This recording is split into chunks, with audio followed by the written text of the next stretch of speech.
Twitter sent out. Get the bot in here. Get Discord taken care of. And we should be good. So, let me make sure that it's not muted. Discord taken care of. Okay. Hello, everyone. This is Chris Ingerson, and it is November 15th, and this is the November 15th TechQuest Devstream. So, today we are going to be going, well, we're not going to be going over anything really. We're going to be making loading screen animations for the overworld. Specifically, we're going to start with the transition the uh, from the sewer to the overworld, that portal. Um, actually, no. I'm actually going to hold off on that, just because there's something about that specific transition that I want to handle a little differently. So we're actually going to do it from the. We're going to port the existing animation that we have, which is a mini game going from the plains to the woods. We're going to port that over to our animation, I guess, loading screen instead of having to be a mini game, because loading screens are no longer mini games. That was too confusing for people, so I feel like it's better just to have it be an actual animation. So to start, let's go ahead and take a look. And actually, what I can do here is we can probably just show that. Yeah, okay. So I'm going to go ahead and add 3 here. We're going to make this.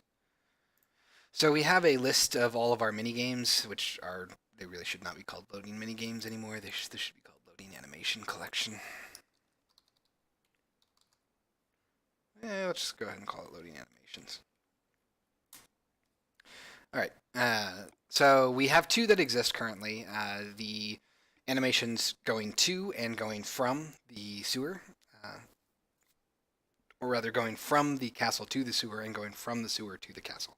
That is our staircase animation, which I guess we'll go ahead and show that real quick, actually. Castle.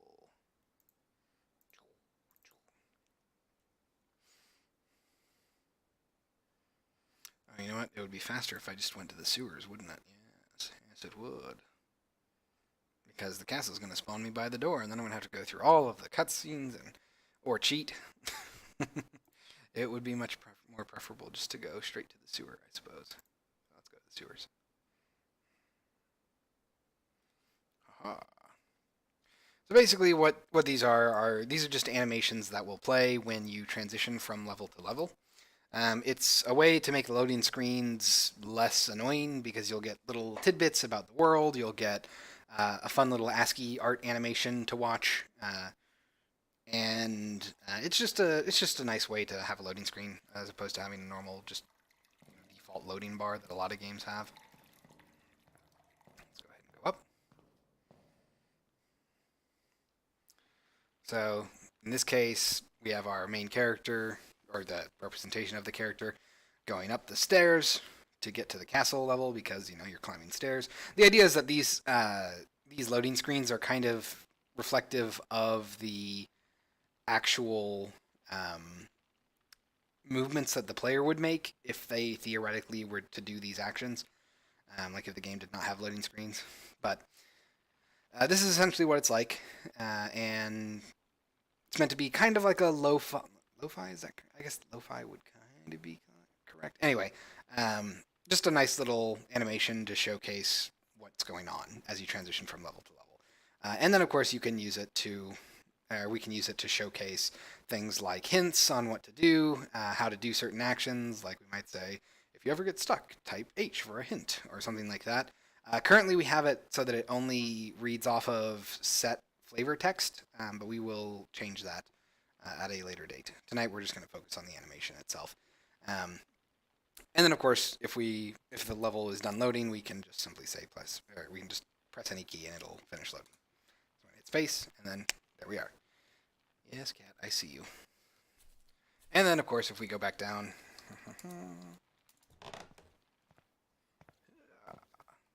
then we get pretty much the exact same animation but reversed, because we're going down this time. So you can see. And again, once the level is loaded, you can hit any key at any time to actually continue without having to worry about it. You don't have to like wait till the end of an animation or anything like that. So that's what we're going to be doing today. And we already have one sort of functional for the transition from the plains to the woods. I'm actually curious to see if it's broken right now because I did not try that before the stream, which is always a good thing because you never want to actually test things before you show it off. Infinite steps. Is this text manifold guard? It's manifold fonts. That's what it is. Let me tell you. It just never seems to end. Well, how are you doing tonight, Garrett? Also, welcome back. Let's go ahead and play. So we're just going to go ahead and run over to, well, first we got to get our lantern, otherwise we'll die. Once we have the lantern, we'll go ahead and run out into the darkness there and transition over to the forest level. Oh, dear. Oof. I'm frozen. Interesting. Ah, what was that? That was super weird. Okay. Doing okay? Down to beans, rice, and tortillas. I mean, do you really need anything other than that?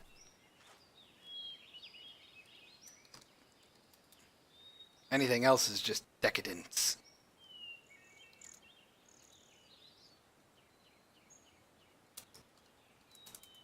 Oh. What just happened? Hold on.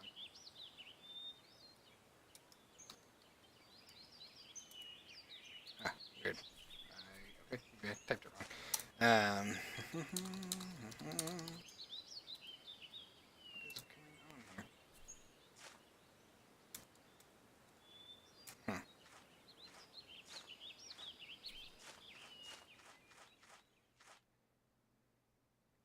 Okay, cool. So we got it. Oh, duh. Of course.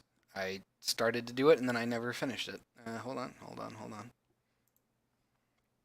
Where are you? You are somewhere around here. Hold on. No,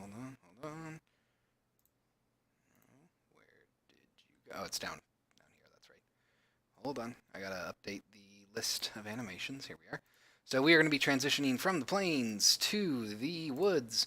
And we are going to be at the woods entrance. Here we are, which I guess I should rename. We're going to go ahead and have this be our plains to woods mini game. Let's go ahead and duplicate this, make this 4.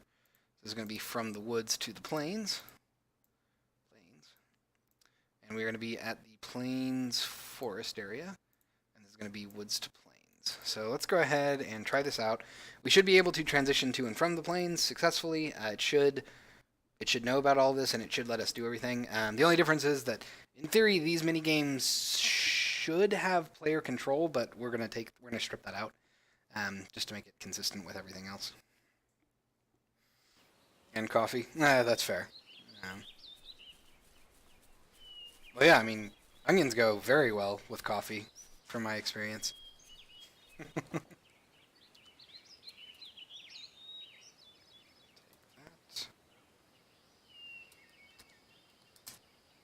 Okay. Yep. Oh, interesting. I thought something was weird. It, like, failed to go through.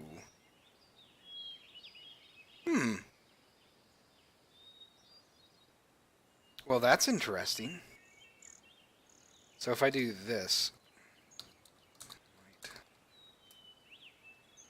Okay, do I have any errors?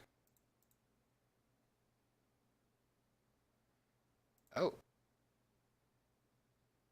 Oh, am I... Right. Hold on. Close all this. Forgot about this. Because I don't have this in here. Wait, do I not? I could have sworn I did.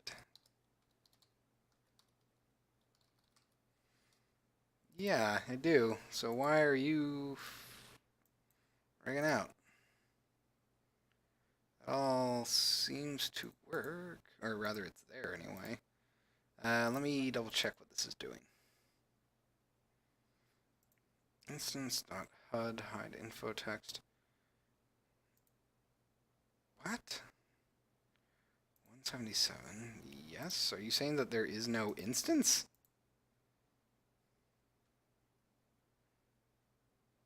Oh, it's because I did it as a root object. Hmm. I suppose that kind of makes sense. So I should probably move this onto the planes object. That'll work a lot better. Anyway, so that get root object call that we have there, basically it's the same as find, except instead of looking through the entire scene, it only examines. I got the hiccups. The objects at the root of the scene. So it's kind of a little more efficient to do it that way, just because it means that we don't have to worry about. Um, well, why did I pin that? I don't know. Whatever. It's fine. Whatever. So it's just a little bit more efficient to do things that way, and I just had it on the wrong object, so this should fix that. Let's go ahead and save and load. I just realized that your debug console is the game. Yes, it is. That's actually why I put cheat codes in, because I'm like, well, I kind of already have a command line, so I might as well just have it be there. Plus, I figured it'd be fun to have that sort of thing built in. And it saves me the trouble of having to make my own, like, weird tilde console type thing. I can just do it directly in here. Also, welcome back, Palm Tree. How are you tonight?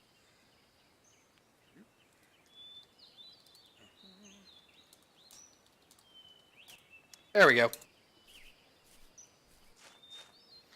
Alright, so let's see. So you can see that we have this animation.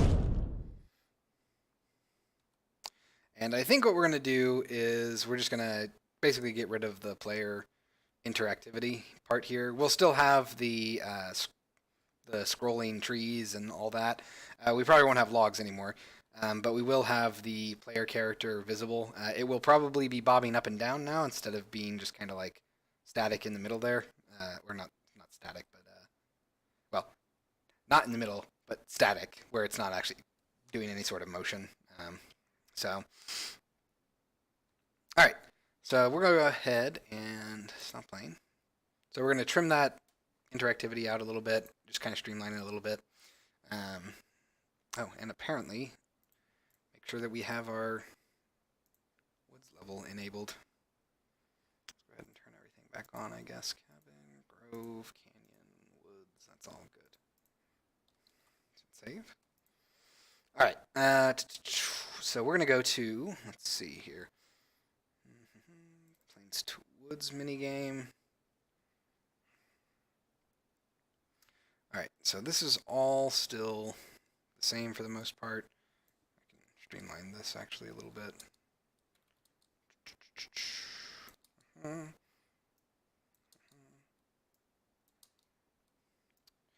Also, while I'm doing this, because this is going to be a little bit of tedium, I am very sorry, everyone, that it has been such a terrible time for me to stream for some reason. Like, I've just had seemingly tons of trouble getting the time together to do streams, and not having schedule conflicts come up. It's just been a mess, and I feel really bad about that. So I just wanted to take a little bit of time and apologize for that. Hopefully, I was going to say, hopefully going forward we won't hit that again, but it's about to be the holidays, and that means that probably I will not be streaming on holidays. I'm willing to bet that, so I should be streaming, obviously tonight, then Saturday, and I think next Tuesday. I do not know, well, I'm not going to be streaming next Thursday. And I'm not sure about that weekend, but then after that we should be good for a while, until we get closer to winter holidays, and then obviously I will probably take a break maybe that week, maybe just the days around the holidays. I don't know. But I just wanted to let you know that I feel bad about how my schedule has just been atrocious and how I've not been able to do consistent streaming. And I thank you all very much for sticking with me through that. It's not been super fun. Okay, so let's see here. We have our hero area and hero move area, and we don't really care about that anymore. But I will go ahead and say, am I just manually checking if they're pressing the left and right arrow keys? Hilarious. Um, so we pretty much don't care about any of this. We don't need that. We don't need this. We do need the trees. We don't care about obstacles anymore. So we can just go ahead and do that. All we care about is the trees. All right. Let's go ahead. We have our show flavor text, hide flavor text, blah, blah, blah. We don't need this damage coroutine anymore. We don't need... Well, we do need the move player to end thing, so we can keep that. On tree cleanup we don't need to worry about obstacle cleanup. Don't need to worry about that. We don't need to worry about this. I'm pretty sure we're not using that anymore unless we call it right at the beginning, which I could totally see us doing. There it is. I'm like, yep, that's the only place that I would put it. All right, so I suppose we can go ahead and keep that. It doesn't really matter too much, I don't think. All right, in minigame, that's all correct.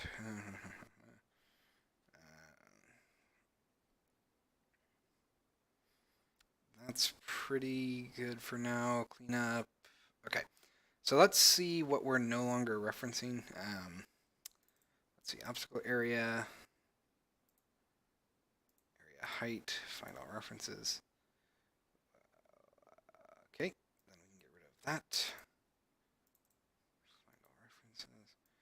We can get rid of that. Find all references.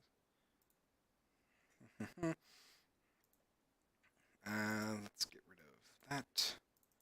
End width, same thing. Get rid of that. So now we can see what these are used in. Find all references. Find all references.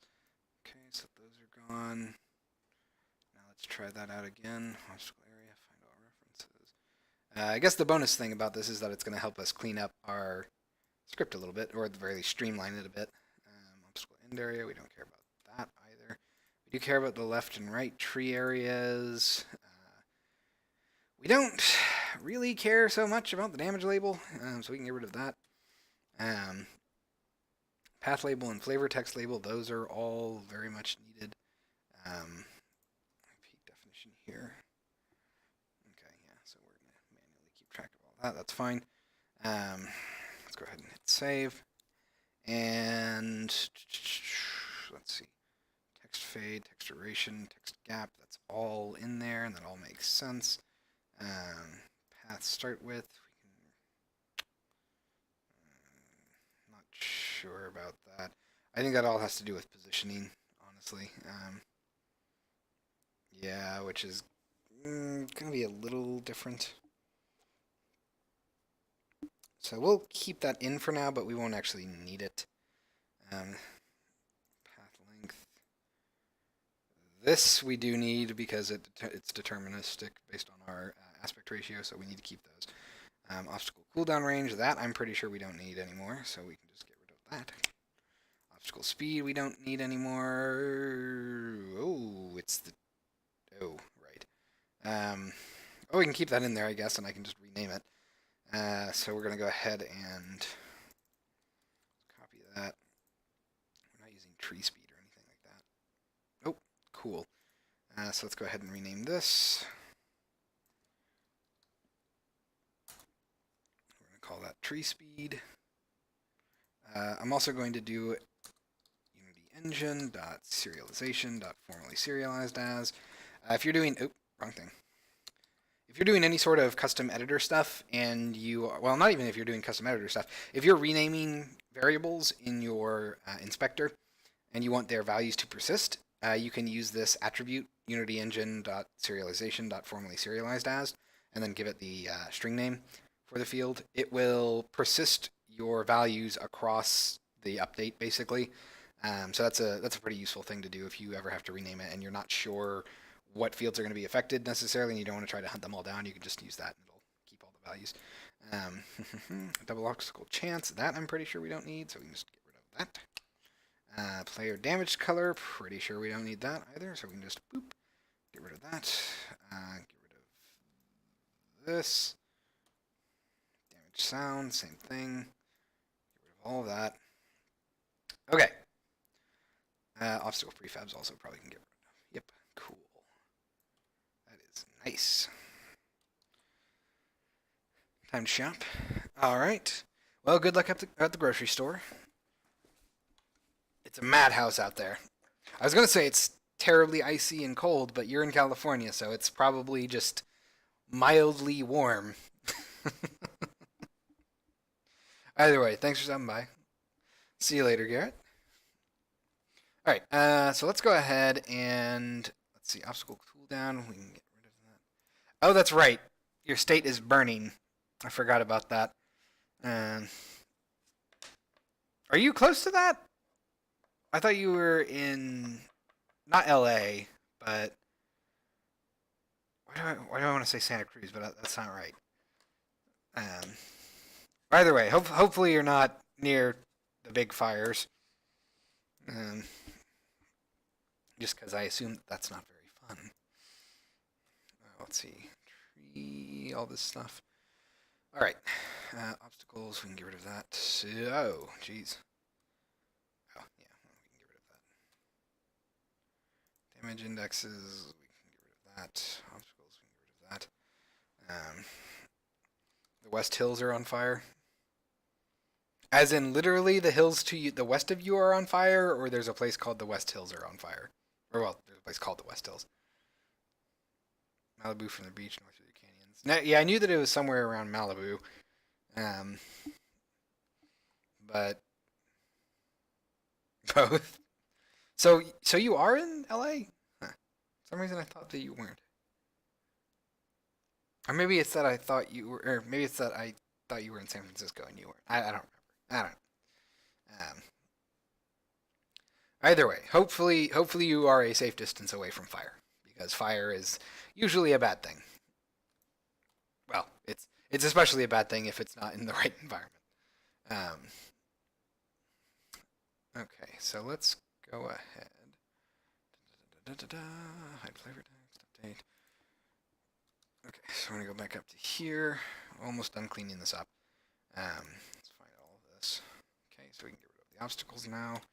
Damage indexes, find all references. We can get rid of that too.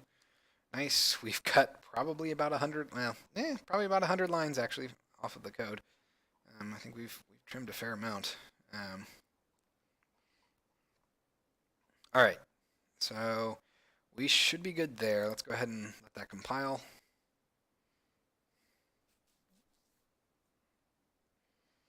And while that's compiling, I'm going to, 1, take a drink, and 2,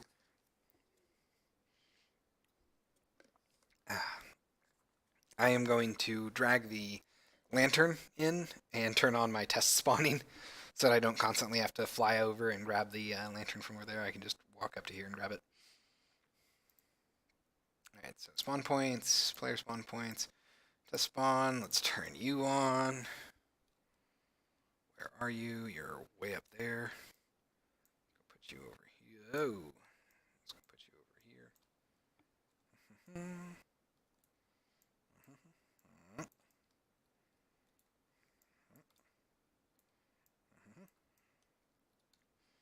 All right, there's that. And then let's go ahead and put our lantern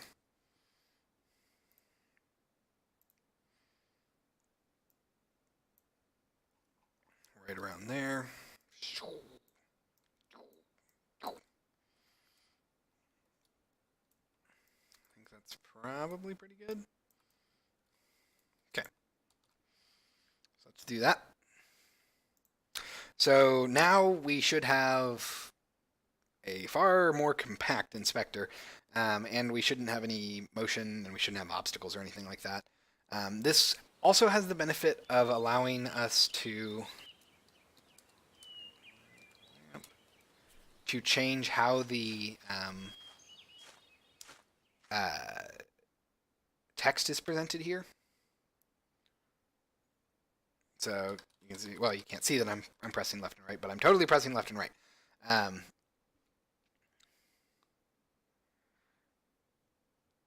I kind of wonder. Oh god, that's gonna be so messy. Oh god, that's gonna be so messy. Okay. Think.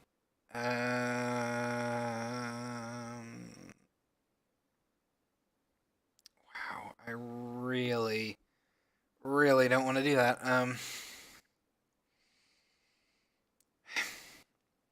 I guess that can. No, yeah. Okay, cool. So, uh, what I would like to do to change this a little bit is one, I'm fine having the perfect symmetry between the trees. That's all fine. I don't really care too much about that. Um, but but I do care about the fact that it doesn't really look like the horizon is moving, nor does it look like our player character is moving. Now we can add some bob to the player character so they, like kind of do the animation that you were seeing on the stairs where it's like up and down, up, down, up, down, up, down, like that, just to make it make it look like you're actually kind of walking. Um, but in order to make it look like the ground is moving, I think something I'm going to try to do is, oh god, this is gonna suck. Um, but essentially, I'm going to pause so I can show you everything. What I'm going to do is I'm going to alternate color here on the rows for the path. So it'll be like yellow, then maybe like a more brownish yellow, then brownish yellow, then yellow, and then brownish yellow, yada, yada, yada. And we'll basically swap every frame interval between those two. So this would be yellow, then brown, and then on the next frame interval it would be brown, then yellow.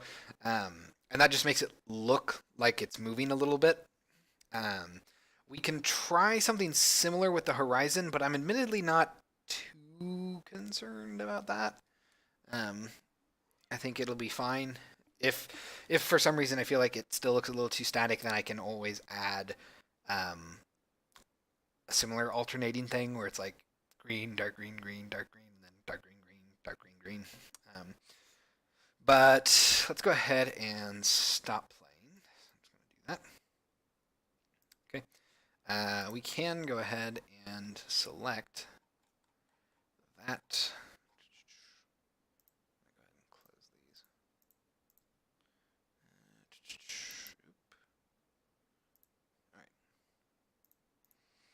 All right. Let's go over here to Plains to Woods.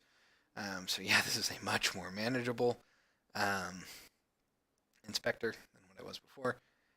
We will go ahead and add, I guess. Oh man, that sucks. Yeah, I was while we were doing this, I was trying to think of ways that I could consolidate things like text duration and fade and all that. Except not every menu has that. So I mean, every menu has text. Like every loading screen has text that it shows, but it's not necessarily shown in the exact same way. Like for example, the staircase ones do not actually fade in and out. They're just kind of like spawned in full alpha off screen, and then they come in and they go off screen. Um, so things like text fade and text gap don't really have concepts there. So I guess I'm just gonna have to have this be individual, which sucks because there's gonna be a fair amount of duplicated code, but whatever. Um, Okay, so the next thing that I need to do is I need to handle things like path length. Let's find all reference. Actually, you know what? No, let's go up to here. Let's go to path lanes, find all references. So, yeah. Here's where that gets fun.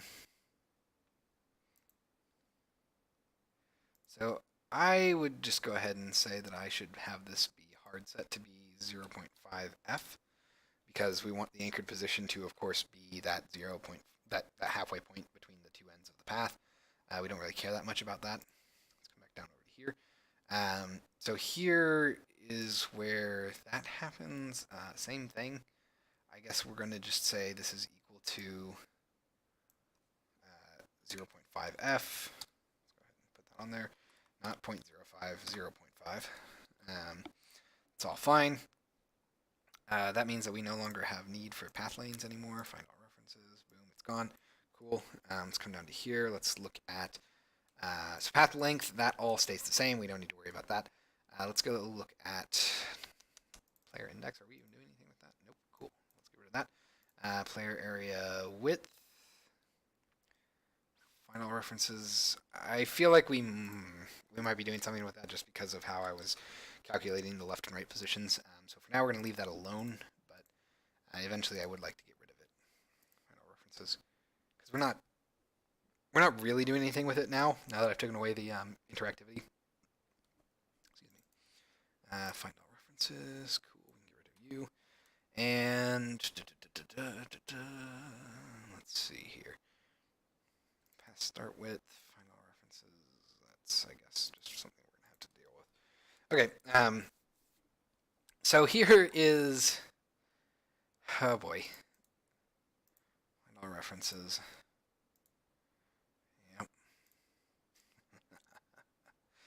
Oh man, that sucks really hard.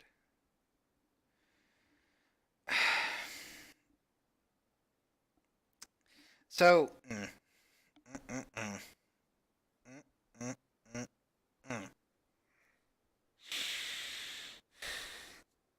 yeah, this is gonna be fun. Okay, so thinking. Excuse me. I'm trying to think about the most efficient way for me to make my alternating path colors. Because I don't want to rebuild strings every frame, which is what I would have to do if I wanted to make it look animated. So I think what I'm going to do is I'm going to make two separate strings, and then I'm just going to set the label to be those strings every frame, or every other frame, I guess. I'll alternate between them. That way I'm not building strings all the time, but it was either that or it was going to be, crap, what is it? It was either going to be alternating strings in the label, or I was going to have two separate labels that I enable and disable, and that would be a bad idea because that would just call them constantly, which is not the cheapest. Let's go to path label. I'm assuming that my label is tinted. Yes, it is. So that means that I really only need to have alternating colors then for one color. That's not too bad, actually. That essentially means that I can actually do this then. So we're going to go up to here. And we're going to say private string path. I don't want to call it path string. Yeah, I guess. Or how about path text 1 is equal to nothing, and then private string path text 2 is equal to that. Okay, all good there. And all we're going to do now is we're going to say path text 1 is equal to path.toString. Okay, and then we're just going to say this is equal to path text 1. Cool, nice and simple. And then we will alternate that. So we're going to say path text 2 is equal to path text 1 for now. And we're going to actually say dot replace something with something. And I will explain what that is in a second. But what we're going to do before this is we're just going to say, before we append our path jar, we are going to say if I modulo 2 is greater than 0, then we're going to do path.append. We're going to do that. And then we're going to come back down here. And at the very end, we're going to say path.append. So what we're doing here is we're basically going to make this so that every other line we're going to append color text. And for this, I'm going to have to assume, let's here. Will you give me my... So this is the default color. Now I don't need to actually grab that hex color because I want to just get a like browner color like that. That's probably fine, question mark. So let's go ahead and save that. Once it's done compiling, I will actually be able to make this work. I swear. Okay, so we're keeping the original yellow. We're going to come back down here. We're just going to say color is equal to this. Then we're going to append color. All right. So I'm going to go ahead and replace... dang it. No. Boo. You're no fun. Fine, I guess. So let's go ahead and grab this. And then we're going to go ahead and say else path.append, blah, blah, blah. So we will go ahead and do the color. Color is equal to this.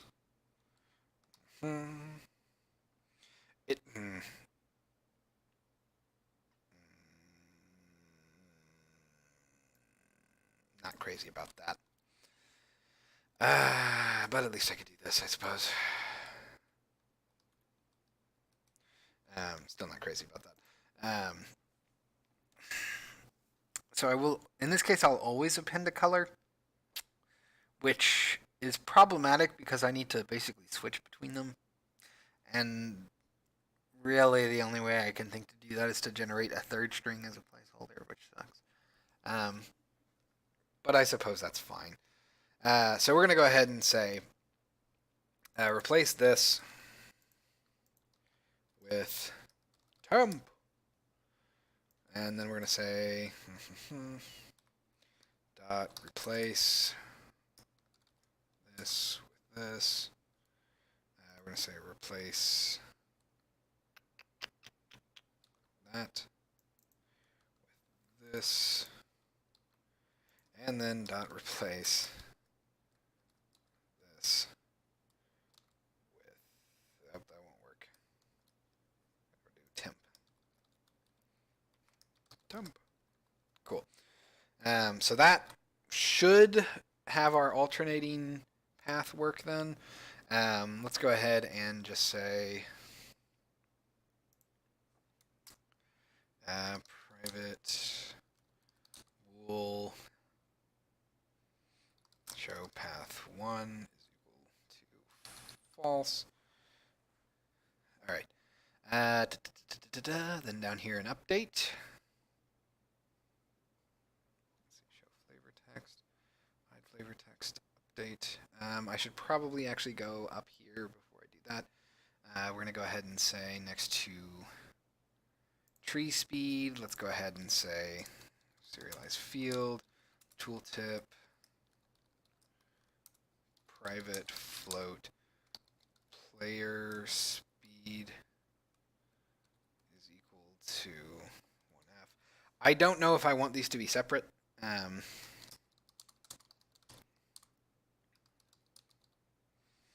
Okay. And I suppose we can go ahead and say serialize field, tooltip. Why do I keep hitting the asterisk? Private float player offset is equal to, I don't know, 10F. That seems about right. Let's go ahead and say offset the player shows when walking. Oops. Okay, then we're going to go ahead and come down here. We're going to say,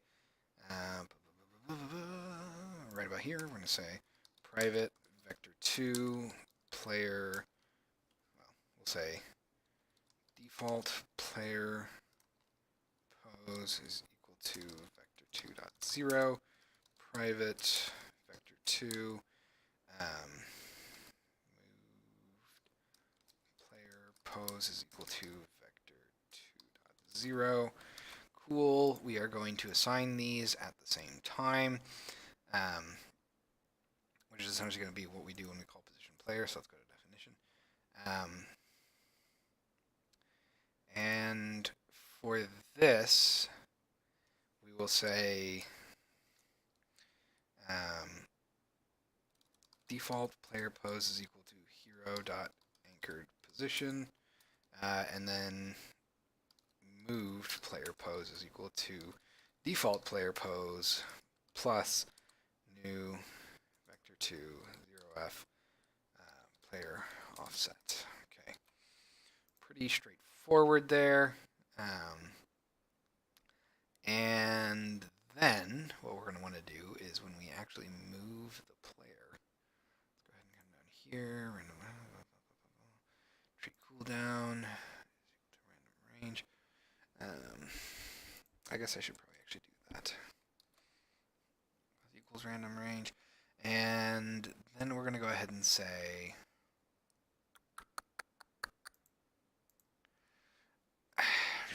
yeah, we'll do it separately.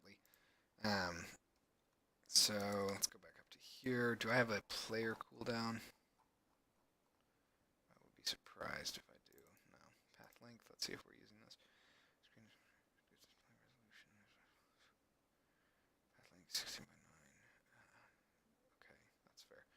Player area width. Let's find all references because I don't need these. Let's get rid of this because it's going to be in a straight line now. We do need that, I believe. Let's go ahead and come back down to here. Player area. Hold on. Let's find this again. Find all references. Anchored position. What? Oh. I actually, hold on. I think I need to look at this.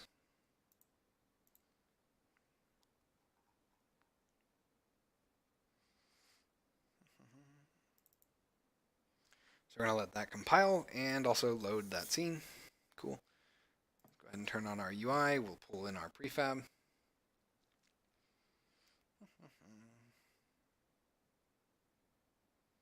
Well, while that's going on, I do want to quickly mention that the reason that we're not doing audio stuff tonight is because I'm still kind of getting the hold or the hang of Fmod, kind of figuring out how best I want to handle that and structure it. I think I have the rough structure set up. I just need to actually get a little more comfortable in the demo projects before I move it into TextQuest proper. Because audio is not my specialty. So I'm always very, very slow to move over to it and adopt it because I want to make sure that I do everything correctly. In any case, so we're going to say plains to woods. Let's go ahead and come up to here.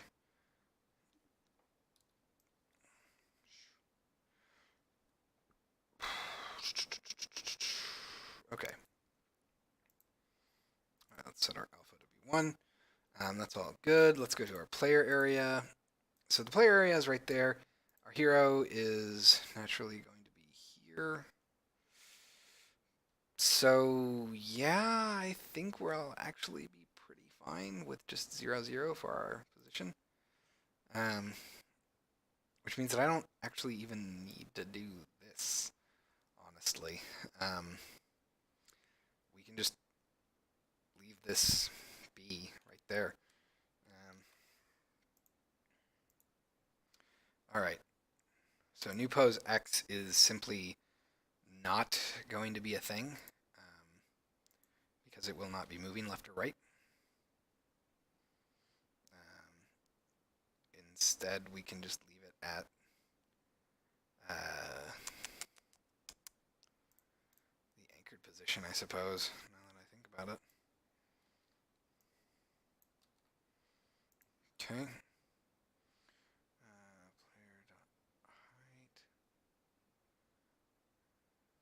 Well, no, that's why. Let's see here. I suppose we could change this. So instead of this being xlerp, this is just going. No, it doesn't really matter because there's simply not going to be a difference there. Um, I suppose we could, instead of creating a new vector2 uh, every frame, we can simply say vector2 um, hero pose is equal to hero dot anchored position. That's all good. We can get rid of xlerp and we can get rid of this new pose stuff, and we can simply say hero pose dot y is equal to that, and it's equal to that, and that's all fine, and we don't really care about this. We can get rid of u. Hero dot local scale, we do need that. That's all good. Um, all right, so let's go ahead and go back up to here. So find all references. We don't need you. Haha. Player height we do need because we need lerp. So that's fine. Player end width we don't really care about anymore, so we can get rid of that. That's nice too. Okay, I think that's all good. Hero move area. Find all references. Cool, we're not using you, so we can get rid of you. Hero area. I'm guessing we do that for the height. Yeah. Hero, we do use hero end position. Find all references. Oh, that's hilarious. I must have added it thinking I would use it. Then that should streamline things a little bit more. Player label versus hero label. Oh, that makes sense. Yeah, because one's the Text Mesh Pro. Right. That makes sense. Okay. So that should be a little bit better. Let's go ahead and so I did that so that I could come up here, and I'm just going to say private float player cooldown is equal to 0f. Cool. So when we say initialize, just out of curiosity, tree cooldown, where are you? Are you just set in update? Probably. Find all references. Yep. Cool. Actually, probably on initialize, I should set that to be 0. So we're just going to say player cooldown is equal to 0f, and then tree cooldown is equal to 0f, just so that that all stays consistent. And then we're just going to say if player cooldown is less than or equal to 0f, else player cooldown minus equals time dot delta time. Okay. So if it is less than that, then we're going to switch over to doing our movements. So we will say if show path 1 else. And for this, I'm going to go ahead and just say show path 1 is equal to not show path 1. Okay, pretty simple.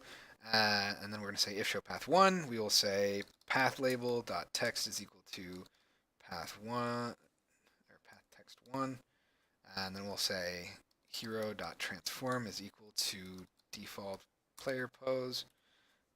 Oh, not transform, sorry. Dot anchored position. There we go. I think that's pretty good. Let's go ahead and come back here. This is going to be our moved player pose, and then we will say is equal to path 2. And finally, we will end this with player cooldown plus equals player speed. I guess that would be kind of how I handle that.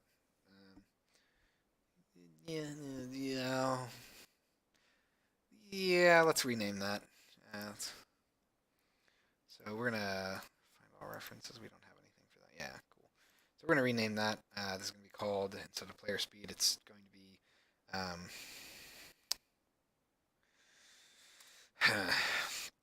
I guess that's kind of what I did for trees, though, isn't it? Called it tree speed. So I guess we'll say how long a tree rests at each path interval. Let's go ahead and grab this, and then we're gonna say how long player. I don't know. We'll say how long the hero Rest at each path interval. That's all fine. Cool. So let's go ahead and save there. We will let this compile. We should see this get trimmed down a little bit further even. And our current tree speed looks to be about 0.25, which is probably fine, which means that my player speed needs to be different, but not by much.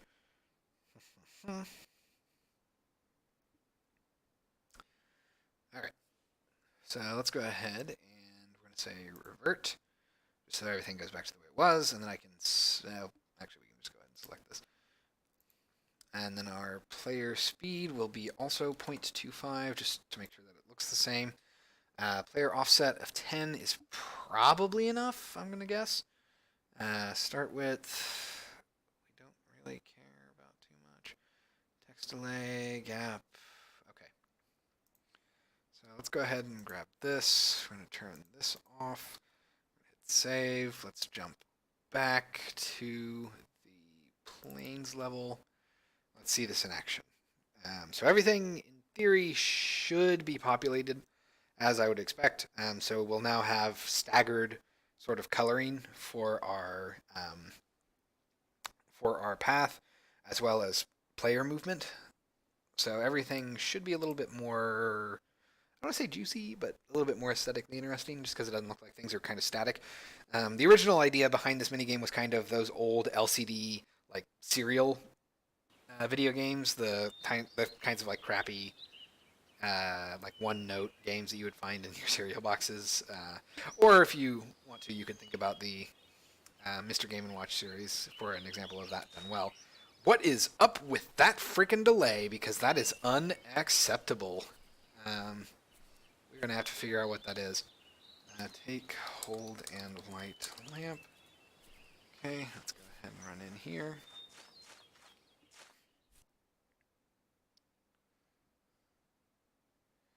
Those are not different enough color-wise. Like it's slightly noticeable. You can see the kind of staggering, but not ideal. So okay, let's go ahead and stop playing.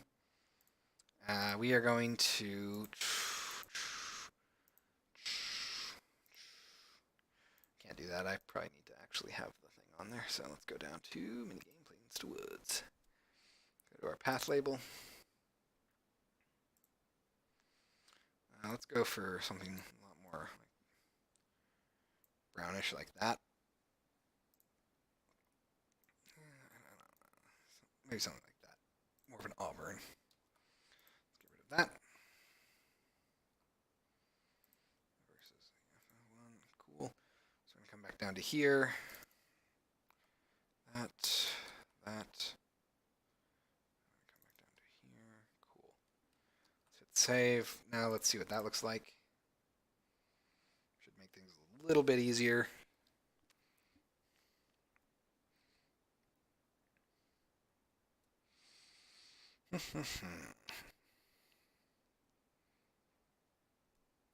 Just because I think I was trying to be too subtle. I should know better than that by now, honestly. Whenever I try to be subtle, I'm like way too subtle. So hopefully that will be a little more accommodating. I do think that the 10 offset value is actually pretty good. So I don't think we have to worry about that too much, which is nice. All right.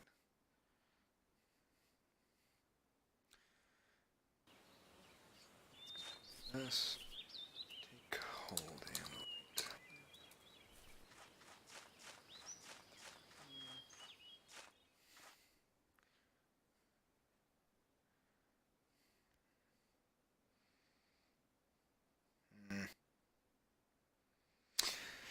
I'm really not sure how I feel about that. It kind of looks like Christmas lights almost, or runways. Like it looks more like artificial lights because of how the fact that it's yellow and brown. It kind of looks like it's just a bunch of lights flickering on and off, which is kind of the point, but not ideal. So Maybe I should slow it down. Let's try slowing these down to 0.5 instead of 0.25.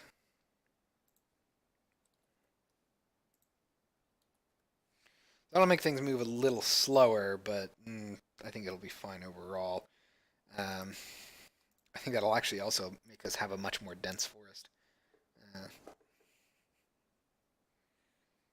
let's find out.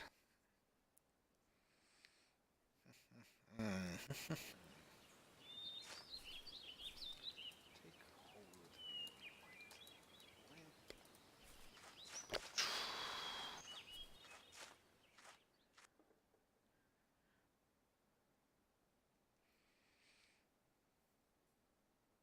Yeah, we definitely need to increase the duration here. So yeah, I do think that slowing it down was a better choice. It makes things look less like flashing colors. And we are going to need to, I think, increase the cooldown duration. Probably instead of having to be 1 to 3 seconds, it should be 2 to 4 now. Um, I think we could probably keep our label in the same area for the most part. We might. No, that's probably fine actually to keep it right there. I was thinking that maybe we could bring the edges in a little bit because that's pretty wide, um, but it's fine I think. Um, okay, so that looks pretty good actually. I'm pretty happy with that. Um, I do kind of want to change the leaf to tree, but I think it looks fine.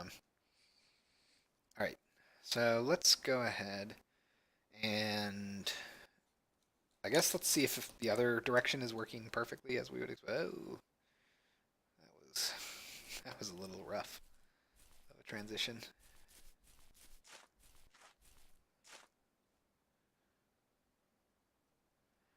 But yeah, all right. Um, that all seems to work, which is nice. So let's go ahead and save that. All right. Where? Okay. Hold on. Where is my flavor text?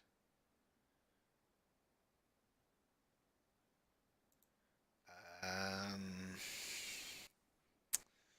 Huh.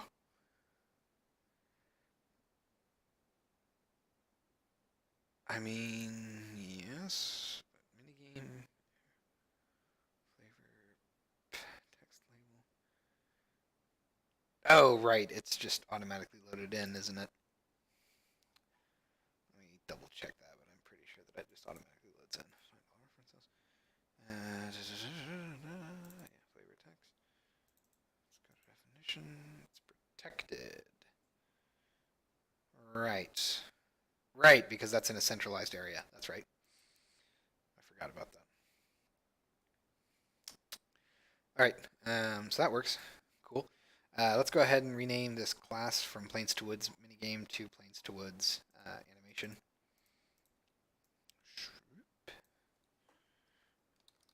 Animation. Path center char. That's all good. And yeah, we're probably good from there. Cool. Let's go ahead and rename this animation. And then I can get rid of Plains to Woods obstacle because nothing should be using it. At least I'm pretty sure because I think the tree is a separate thing.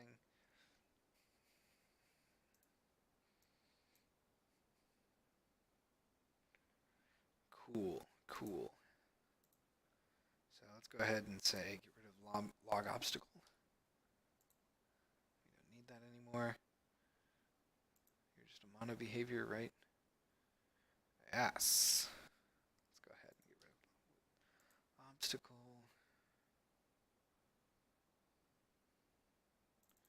Open up Plains to Woods tree. So one of the more challenging things is figuring out how I want to handle animations for things like the cabin, um, because the cabin is a cabin. The actual transition to and from a building is not very long. I don't know how many of you have tried to open doors before, but those of you that have will know that it's not a very long process. It's usually pretty quick. Um, so I'm not really sure. Okay, so I am caching my transform. That's all I really wanted to check. Go ahead and save that. Close this, and I think we'll be good. So we'll let that compile. There are three different ways into and out of the cabin. One of them I actually could have it be pretty amusing to watch, but the other two are a little. Eh, well, I think I can make them entertaining if I use a little creativity. But for now, I think we're going to avoid the cabin. And by avoid, I mean I just won't do it tonight. I think we're going to go over to the canyon next. Excuse me. Because honestly, I feel like the plains to the woods ones are, for the most part, the same. I'm actually.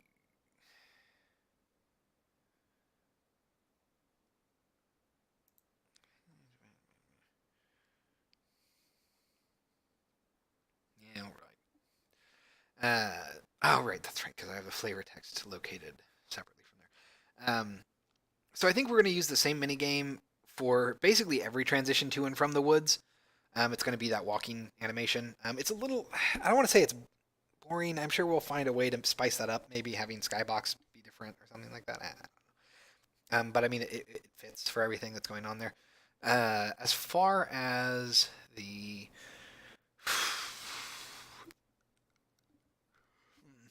canyon goes, I think we're going to go for a more old school parallax. So we'll have it be a side-on view, kind of what I'm thinking. I guess I should probably open Photoshop to show you this. I need to update my Photoshop. It's 2018. There's a 2019 version now. I thought I did update it, but apparently not. Well, anyway, while that's going on, let's go ahead and zoom in over here. So we should have level transitions right there. So this is our canyon transition scene. So what I was thinking of doing is having the shot be, wow, not that. There we go. Basically kind of like a side shot of this, and we'll just have the mountain in the background, parallaxing at a different speed than the path that the player traverses. At least that's the plan anyway. And then we'll just have the player kind of like rush off to the side once the loading is done, essentially. So let's go ahead and save that. Let's go back here to Photoshop to show you what I'm talking about. I guess we'll go ahead and say 1920 by 1080. That's all good. Paste that in. Let's go ahead and paste this in. Actually, you know what? I don't know why I'm doing this in Photoshop. I can just kind of mock this up in Unity, and that would probably be faster. All right, so let's jump back to the splash fade. Splash fade. So I have my UI objects. I'm gonna open this up. We're gonna go ahead and drag in the. Let's close this because I don't need these. We're gonna drag in the plains to woods minigame. Oh, I'm also gonna need to slow these down. So 0.1 or 0.5 by 0.5. That's all good. There is no difference here, and I kind of feel like that means I don't need to have two different things. I feel like I can get away with one.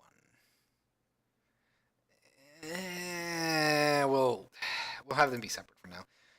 In any case, I'm going to go ahead and drag this in to there. Actually, no, we'll drag in the loading screen proper because I should have that in here. Or nope, nope. Where are you? Here we are. View loading. We're gonna drag this in. Turn this on. Minigame area. The reason that I wanted to drag this in is because the minigame area is actually slightly smaller than the full width of the screen, or the full height of the screen. You can see that it kind of cuts off there, so that we can have loading screen text. It's important that I have that, otherwise, and that I account for that when I'm designing this. Otherwise, I can assume, or not I can, I will assume that I have extra space when I do not, and that would be bad. So it's good for me to work within the actual minigame area itself. I'm going to go ahead and drag this in. We're going to turn this up. We're going to remove this because we're not done there. And then I am going to just go ahead and rename this to Plains to Canyon. All right, so I am going to go ahead and go here, create folder, Plains to Canyon. Why can't I spell tonight? We're going to go ahead and just make this a prefab so I don't accidentally apply it to the previous one. That's all fine. All right, so now we can kind of get to work here. So I'm actually going to, I think, move the flavor text to be on the bottom this time. So let's go ahead and we're going to grab the flavor text area. Let's go ahead and we're going to set this to be at 0.9.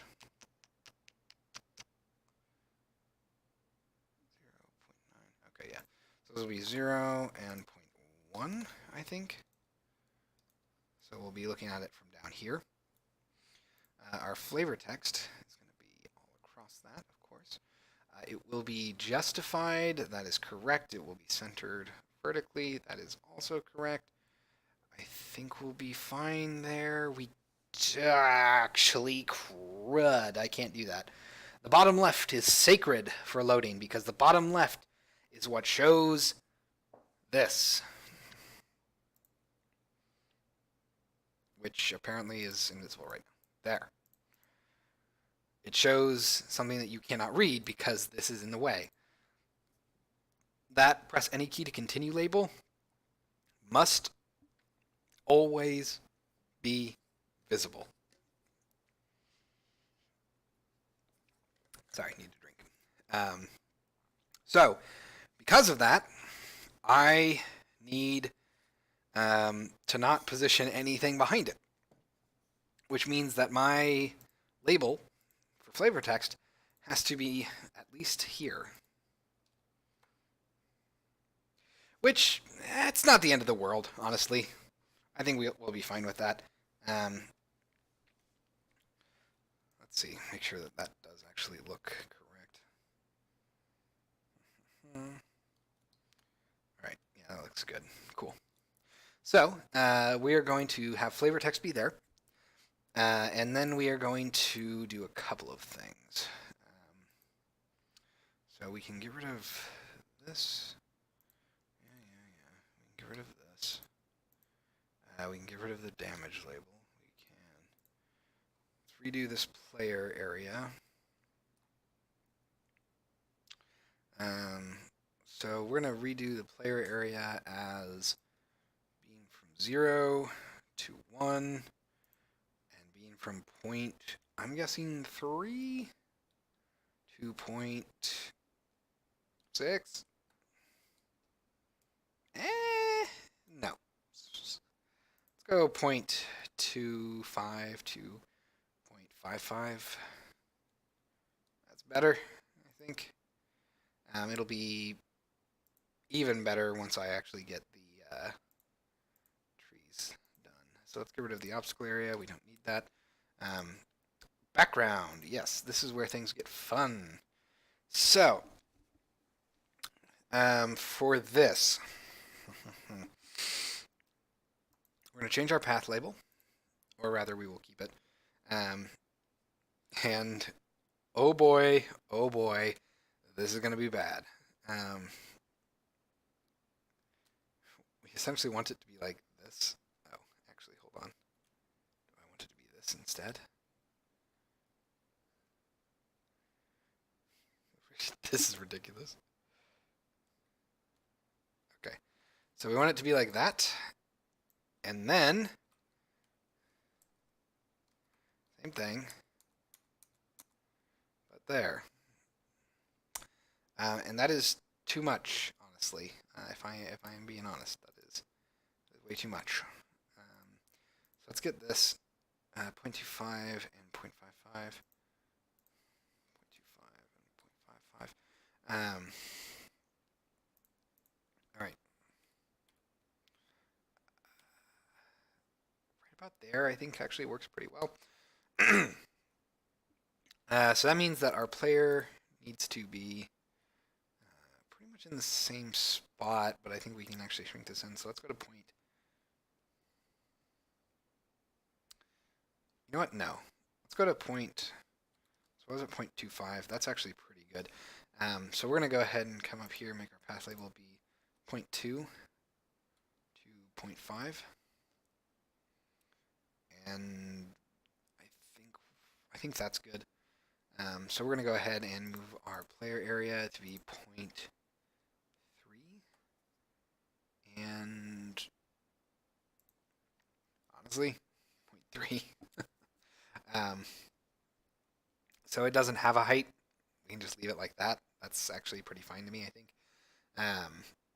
And we will have our hero be... I think what we're going to end up doing is just moving the anchor position. So we'll go from 0.1, I'm going to say. Probably, it's probably actually going to be something like negative 0.1, and then negative 0.1 to start. So we'll basically be on there. Then we'll come in, and then we'll slowly walk across as it loads. Then we'll probably, once we get to about here, we'll be like, and we're off. So let's go ahead and have this just be for fun, 0.5 and 0.5. So it's in the middle. It's easier to see. That's all good. Okay. And here is where things can get a little rough. I need to show the canyon and the mountains and the trees. That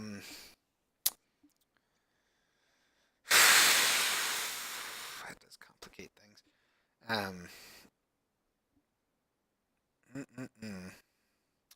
So I think what we're going to do is for our tree area, we don't have a left and a right anymore. We just have one row.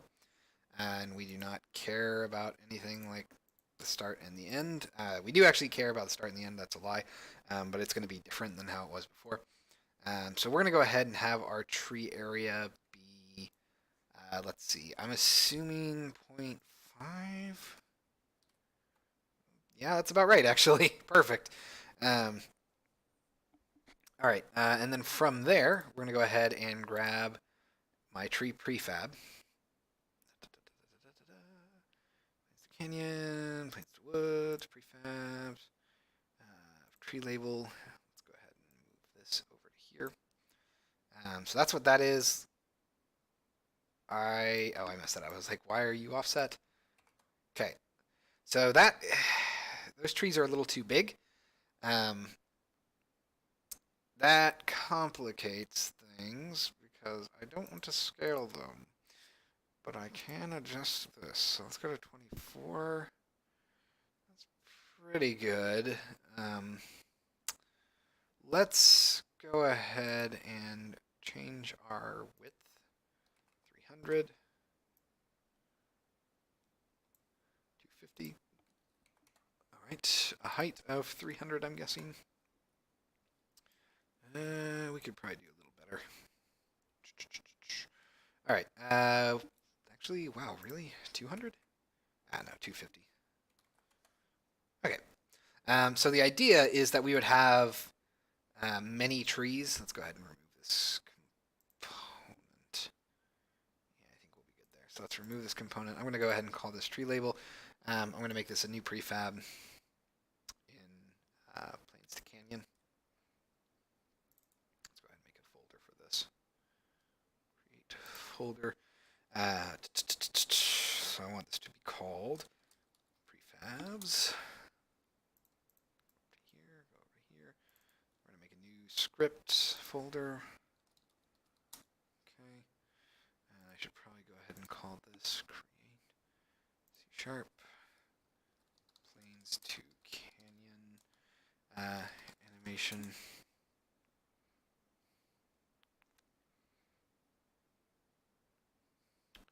I should probably call it planes to canyon loading animation if I'm being honest, but this is fine for now.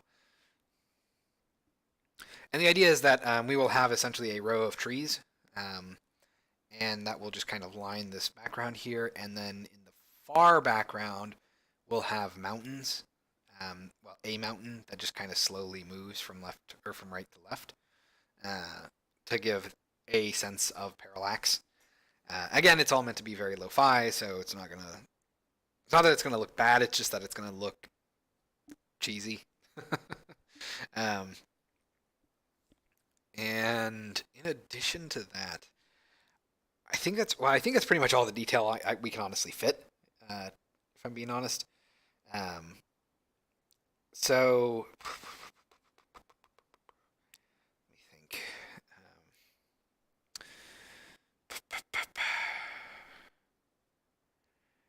I just kind of thinking. Sorry. I don't know about that. Let's go ahead and for now we'll go ahead and attach our Planes to Canyon animation. Let's open this up. This is text quest. This is a loading screen animation. What am I not doing? Override. Oops. Cool. I hate it when I do that. Override cleanup. Let's get rid of this. Okay. And we're going to do a couple of things. So first up, we're going to say serialize field, tooltip, rect transform, oops, sorry, private rect transform, hero, rect transform for the hero label.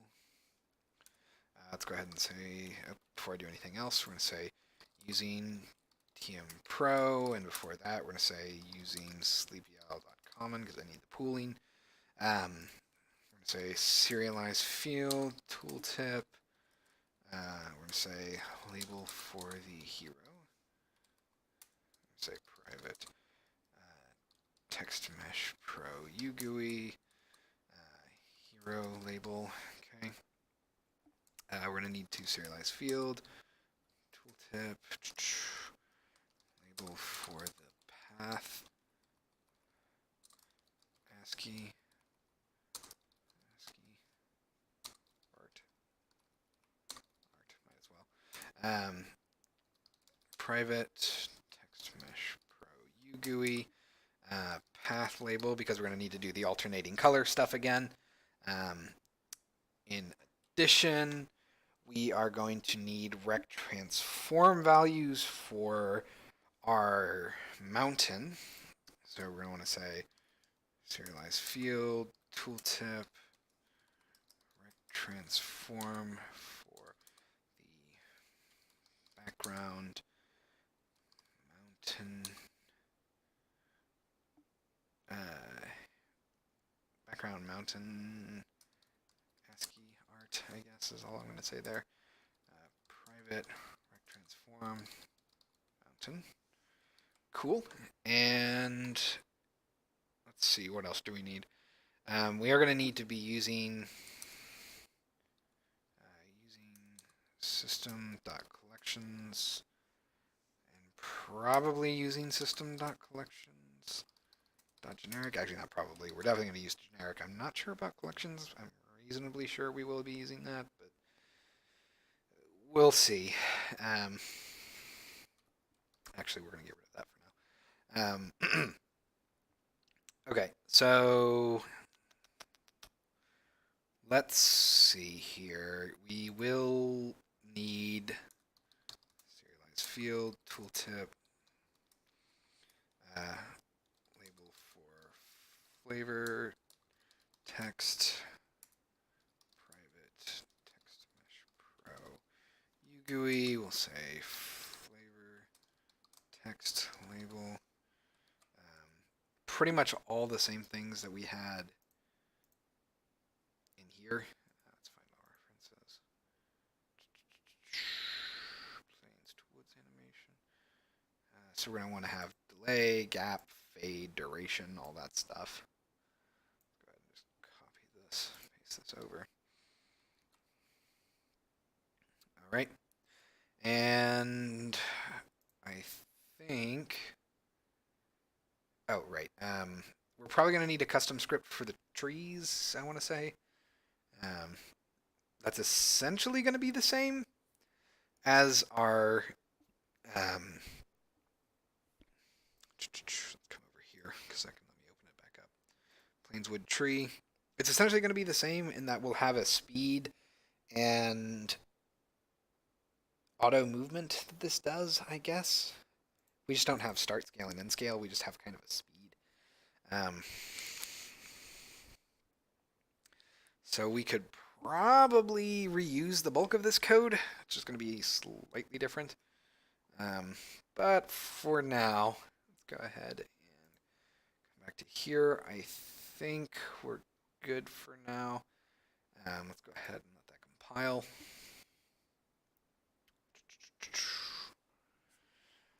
And I'm going to stretch real quick because I've been sitting at the desk for an hour and a half. Longer if you count the time that I was here before the stream, but we don't count that time. All right. So let's go ahead. Are you going to let me finish? There we go. And here we are. Cool. So we're going to go ahead and say create C# script.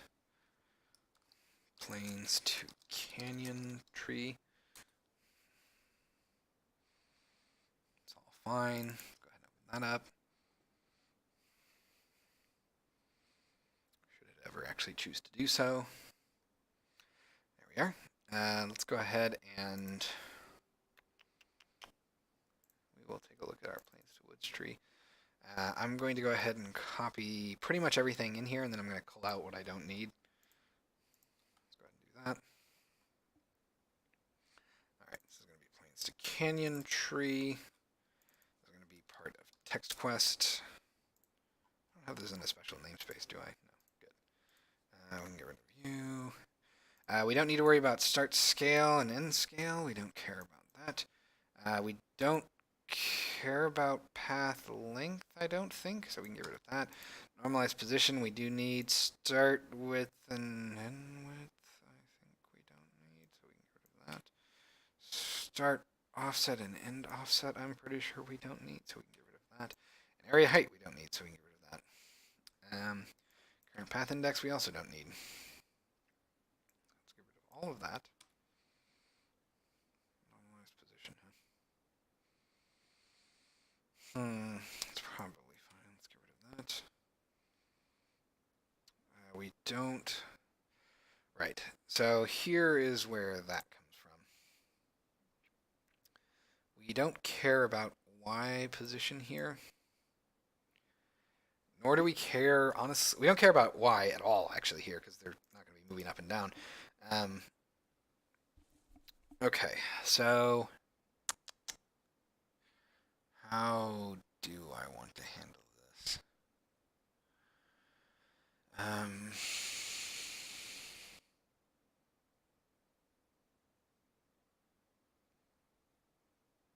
Yeah, I think that's honestly all I need to do. So it's basically going to be this. I'm going to get rid of this. And we're just going to say it's just normalized position, actually. Like, that's all this is.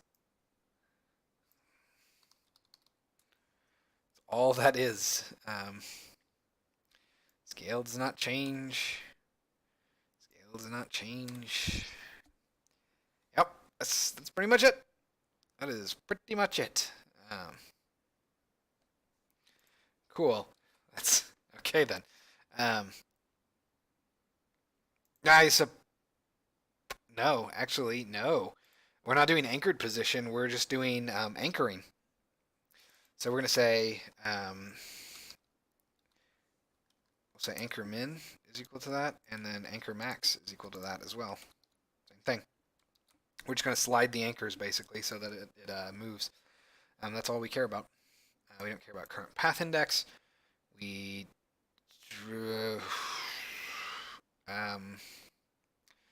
I guess if normalized position is less than 0, so if normalized position is less than 0f, or normalized position is greater than 1f, that should work there.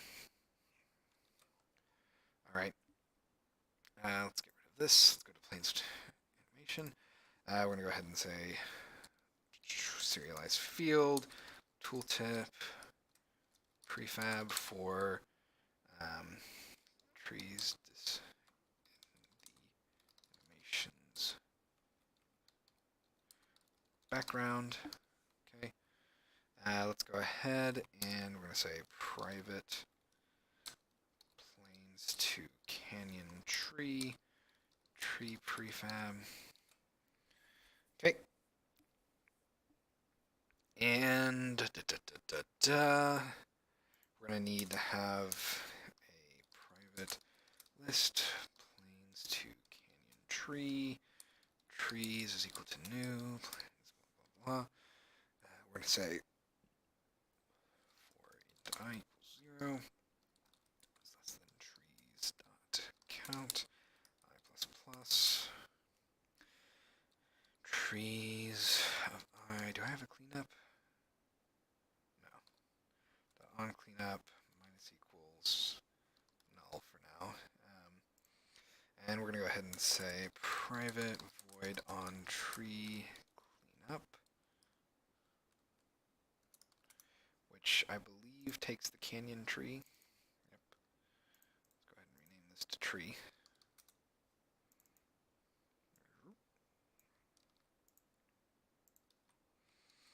Okay. We're going to go ahead and say minus equal on tree cleanup. Then we'll say trees of I. Oh, sorry, not that.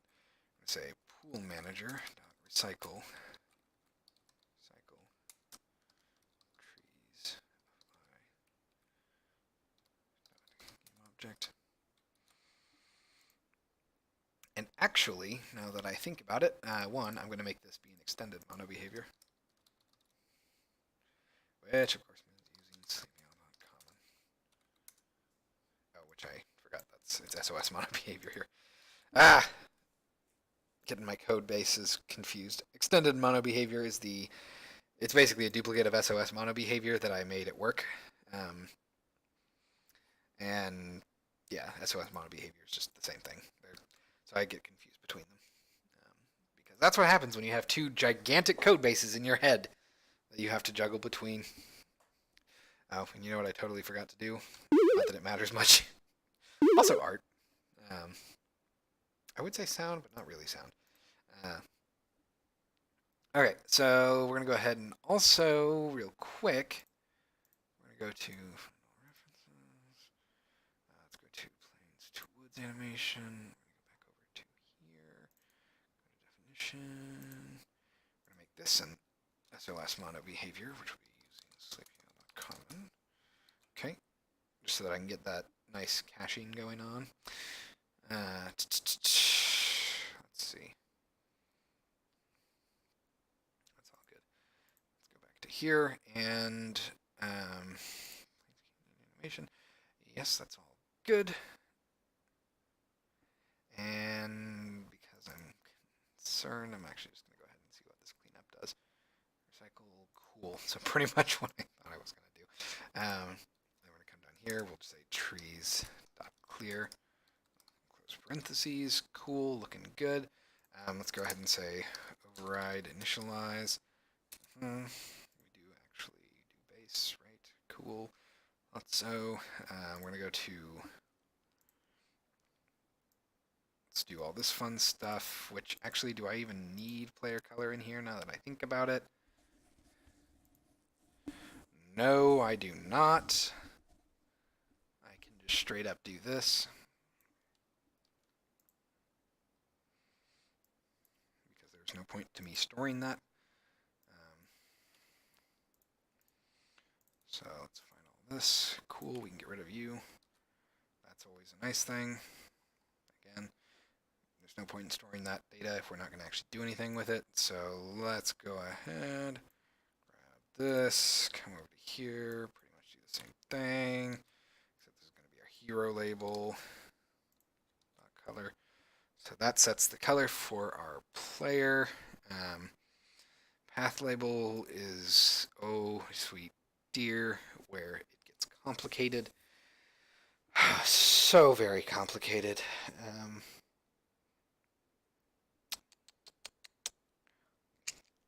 Yeah, gross. If I want to do the staggering like we did before, I'm going to have to figure out how I want to handle that. It would be better if I could just cache those two strings instead of generating them at runtime, honestly. That would be nice. But, well, no, yeah, that should be fine. Because keep in mind, between, I only support two aspect ratios, 16 by 9 and 16 by 10. I know that that's a bit much, but given how I'm doing all the UI stuff, that's kind of the best I can do. But because of that, it does let me know that my width will always be the same value. The height can change between 16 and 9 and 16 by 10, but the width remains the same. It's always, I believe, 720 by, so yeah, what is it? It's not, so 1920 by 1080 is full definition, but we're not doing that. We actually reduce it down to, I believe it's 1280 by 720, and that's 16 by 9, and 16 by 10 is 1280 by 800. But you'll notice that only the height changes, not the width, which means that my path label never really has to change. But it makes it much more difficult for me to freaking generate the string. For now, I'm not going to worry about it. We will deal with that in a little bit. So we're going to need to come down here. What was I doing for on cleanup here? I'd call it on tree cleanup, right? Yep, cool. Let's go ahead and just do that, pretty much. Well, that's easy. Okay. Then we're going to go down here. We're going to say private void update. Do that. I'm going to take a drink real quick. And I'm going to stretch again. Because I am tired.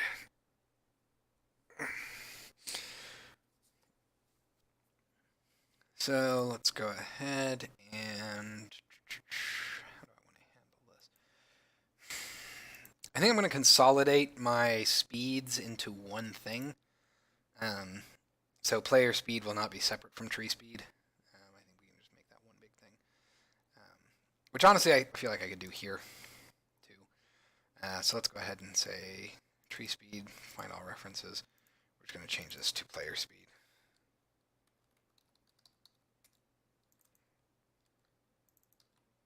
So we're going to consolidate that. There's no real point to this being kept around then. Come back over to here. We can do pretty much the same thing. So I think I might actually straight up even copy all three of these. So we'll put these here. It's all fine. Let's go ahead and we're going to say private vector2 default hero pose is equal to vector2.0 private vector2 moved hero pose is equal to vector2.0. Looking good. Here is kind of where things get interesting. So I basically want to move the player from left to right, and that's going to be done with anchors. But then we have to do the bobbing, so you know the little up and down motion that it does, and that's going to be based on its anchored position. So we're going to be manipulating both of those things at the same time, which should give us some interesting effects. I'm pretty sure. Uh, I suppose I should actually go ahead and say while we're in here, serialize field, tooltip. We're going to go ahead and say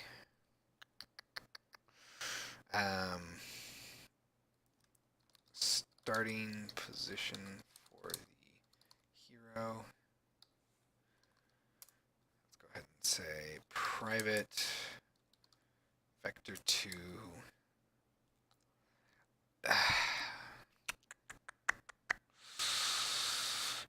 So here's the problem. I never really care about it in terms of its yawn. In terms of its vertical positioning. So we don't really need this to be a vector 2 because we can safely assume that it's always going to be 0. So I'm just going to make this a float. And we're going to say start normalized starting position. Normalized starting horizontal position for the hero. And we'll just call this hero start pose is equal to I'm going to say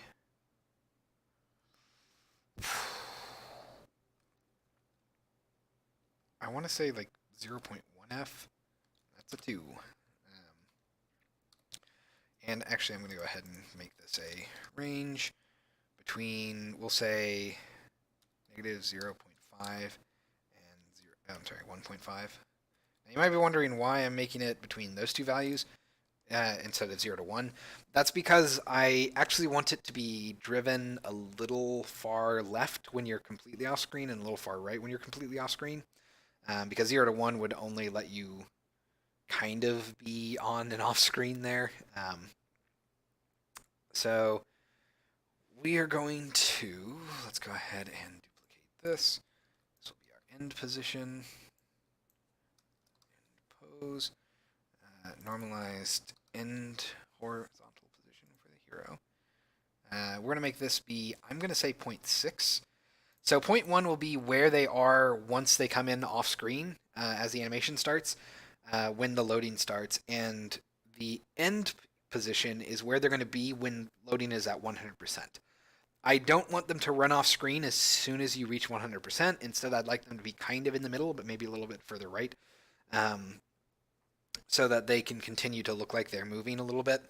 We might make this a little bit juicier by giving our hero some like sort of like not vertical bobbing, but maybe some like side to side motion a little bit to make it look like the speed is changing just slightly. But we'll see how we feel about that. Okay, so I think that we'll be good there. So let's go ahead and say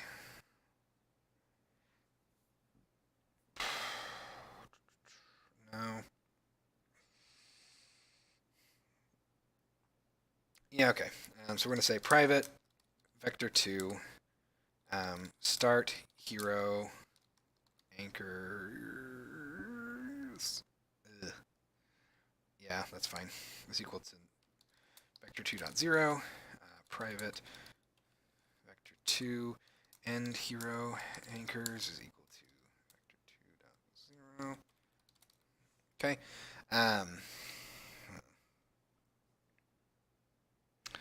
Trying to think.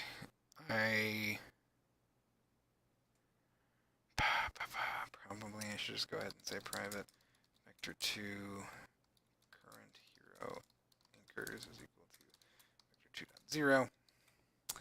And let's see here. I think that will pretty much be what we want for now, as far as going from left to right should show. So for now, we're not going to have a like walk in from off screen type of affair, but we probably will. Anyway, so when we come down here to initialize, we're going to go ahead and say, oh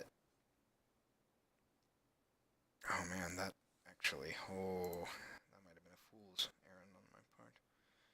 Initialize, hold on, path length. It's all good.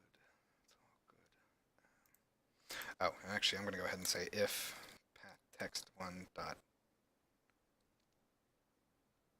Nope, can't do that. That sucks. I was going to try to reduce garbage here, but since I'm generating the path dynamically, and you could theoretically change aspect ratios between plays, I don't actually want to do that. So instead, let's go ahead and say initialize. Come down here.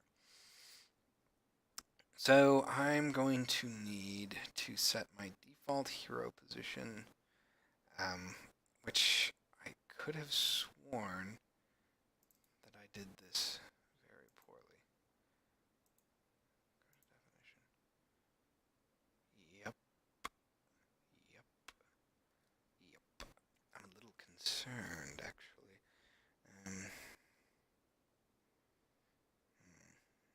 I don't know what this is going to look like between, like if I try to reload the same animation. I actually feel like it's going to be messed up. Well, okay. Don't dock that. There we go. So this complicates things. I said, actually, no, no, it doesn't. This is really easy.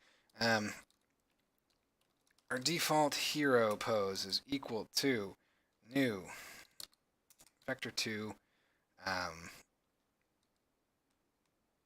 0f and 0f, actually. Very simple. And then moved hero pose is equal to new vector 2. This will be 0f and offset, which I will rename hero offset. Or move offset, that's actually a little bit better. Okay. And even better, I don't really need to do this every time I initialize. I only really need to do this once, which means I can probably just do this on awake. Or perhaps, preferably, private void start. I feel like I have caps lock on. So let's go ahead and move this over to here. Alright, and we're going to go ahead and say start hero anchors. Say start hero anchors is equal to new vector 2, and this is going to be start hero anchors, and then 0f. Oh, sorry. Hero start pose, which maybe not the best, but yeah, that's all right. Let's go ahead and copy this, paste this in. End hero anchors is equal to hero end pose. 0f. Again, don't have to worry about the vertical part of it because we will not be moving at all vertically. Current hero anchors we don't really care about. I guess I could reset that, but so we'll go ahead and say current hero anchors is equal to start hero anchors. It's all nice and good. Actually, no, this does need to be set in initialize. So we can move this up to here. That's good. And let's go ahead and say I think we're good. So we're not doing anything with player speed yet, but I guess we can go ahead and start doing that. So we're going to go ahead and say if, oh, you know what, I need a cooldown. Also, I can rename that to hero speed for better consistency. Hero speed. We're going to go down to here.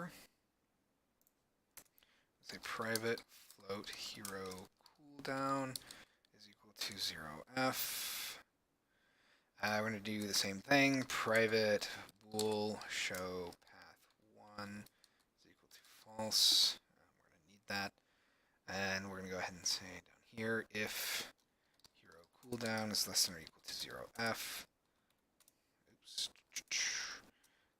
else hero cooldown minus equals time dot delta time.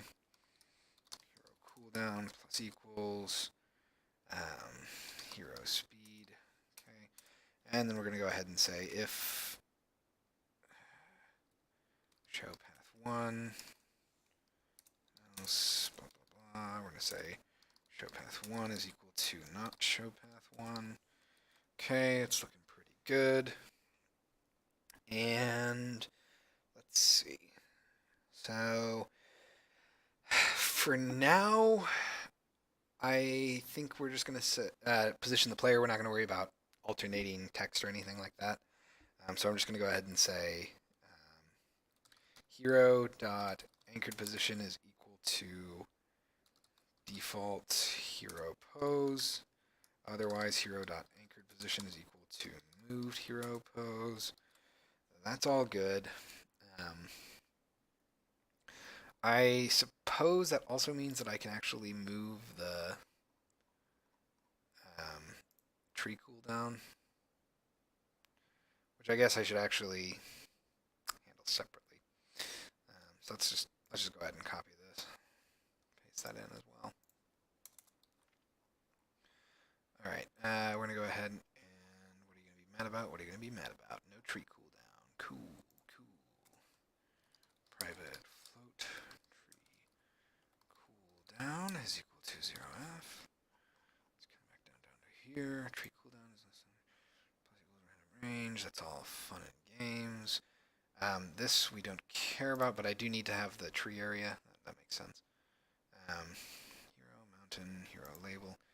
Let's go ahead and say serialize field, tooltip, rect transform to parent trees to. So we're going to say private rect transform tree area, tree aerial, tree area, right? Yeah, cool. So we're going to call that tree area. We don't care about this. Why are you mad? Oh, right. So we want this to be, I know, that's going to be terrible. Plains to canyon tree. Plains to canyon tree. We can get rid of that. We don't need anything with tree 2. We don't care about that stuff. Let's go ahead and get rid of this. Let's rename this to just tree. This will be hero speed. It's all fun and games.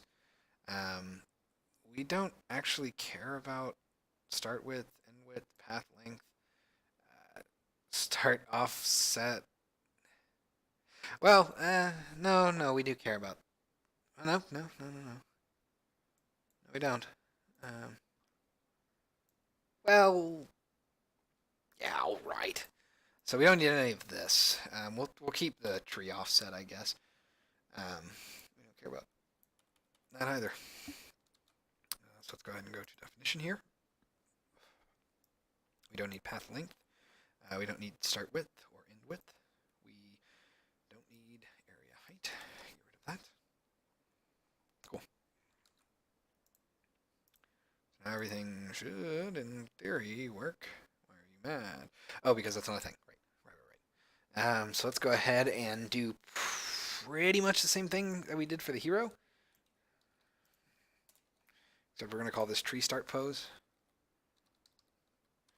And tree end pose for, we'll say, for trees. Trees.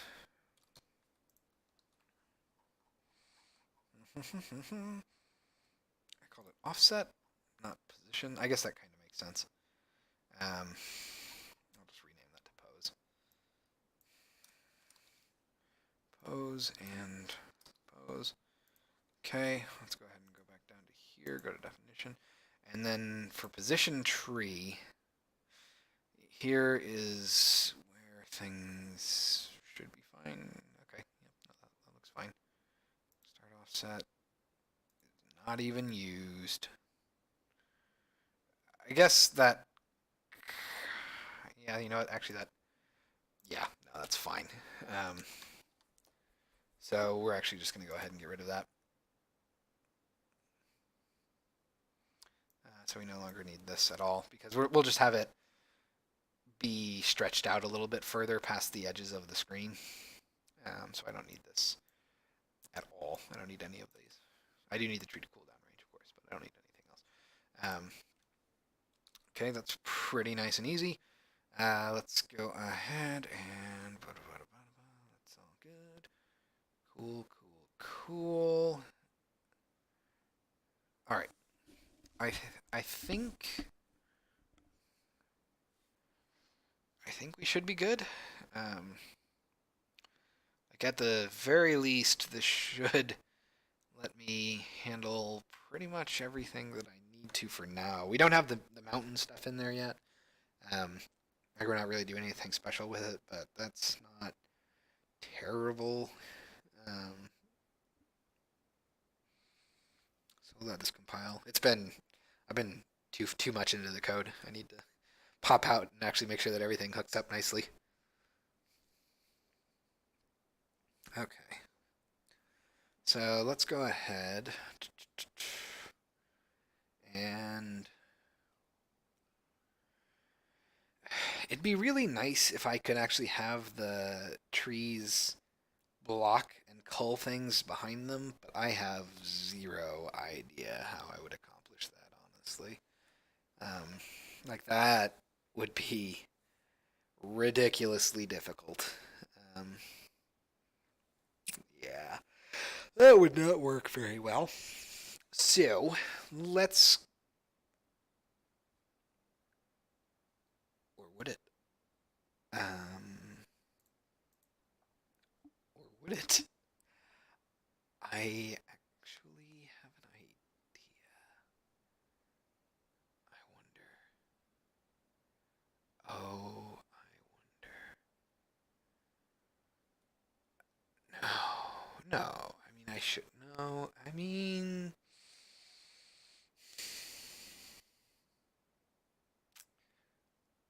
I don't know. I could, in theory.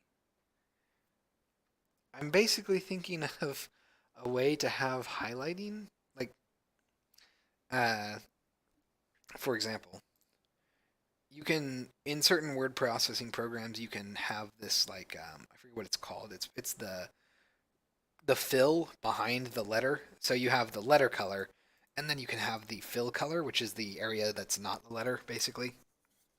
And if I can make that black, then it would actually block out everything behind the letters, and that would be pretty fun. But I think I'm going to put that actually.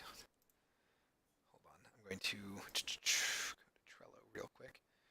I'm going to say add um, color fill behind letters for loading screen ASCII art. Okay. Let's go back here. And let's see. So I'm going to say, let's let that go up. Let's finish assigning all of our fun, wonderful things. Let's see. Are you set up yet? 24, 24, cool. So we can get rid of this now. Let's go ahead and assign all of our references. Welcome back, Garrett. Your fridge is now full. You're ready for the coming winter months. Okay, so we're going to go ahead and come up here to tree label. We're going to make this a plains to canyon tree. Let's go back here. We're going to make this our tree cooldown. Oh, right, I did totally forget to do that here. So we want this to be 2 to 4, and we want this to be probably 1 to 3 again. Ooh, that was not what I meant. 1 to 3. Like a hibernating bear. Well, you never know. I mean, you do live in the dangerous frigid region known as California. It's entirely possible that there may be a snowflake that falls somewhere near you. I guess then again, the northern parts of California can be pretty snowy, but not the areas that you live in. Not central and lower, I guess. Anyway, so I'm pretty good with the start and end positions here. Move offset's 10, hero speed. We're going to make that 0.5 again, I think. Text delay, all this stuff's fine. All right, let's go to, here is our hero. We're not going to assign the mountain yet. We don't care about that. The tree area is right here. Our hero label is here. Our path label is here. Our flavor text label is here. We can assign our audio listener, and we can assign our canvas group. So that's pretty much everything that should operate right now. Let's go ahead and set this to be 0. Select this. Okay. I'm going to, I guess, for the time being, I'm going to just go ahead and set this to be 0.1, so that's all set up.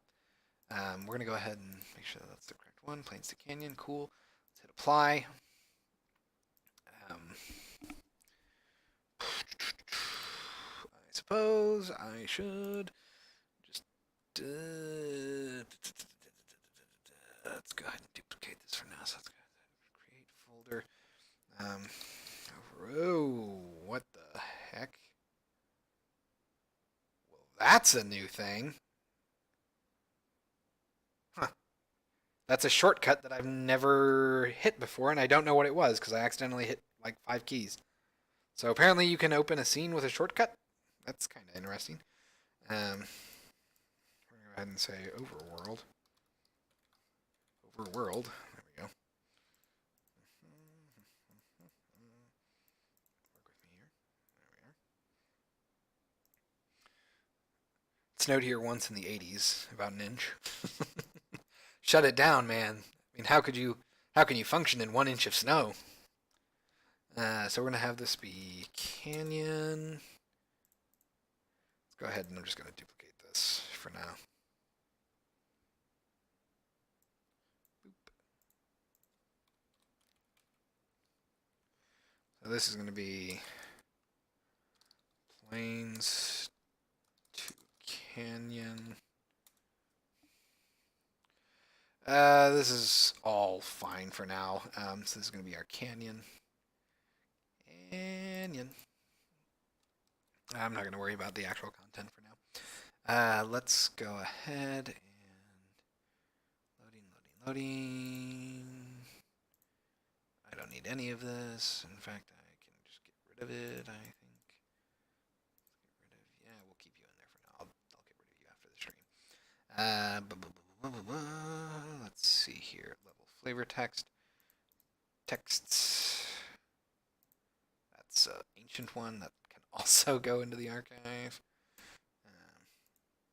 So can that, honestly. Oh my, so many things. I'm trying to remember where I have this stuff referenced. Because I know I have it in a scriptable object somewhere. References. Let's see, loading screen animation. Loading view. Ah, there we are. Loading view. That's what I have. Select that. Go ahead and add all of our fun stuff. And Plains to Canyon. Here we are. Okay. The last thing that I should have to need is this. So we're going to need to make this 5. Let's go ahead and say from Plains to Canyon.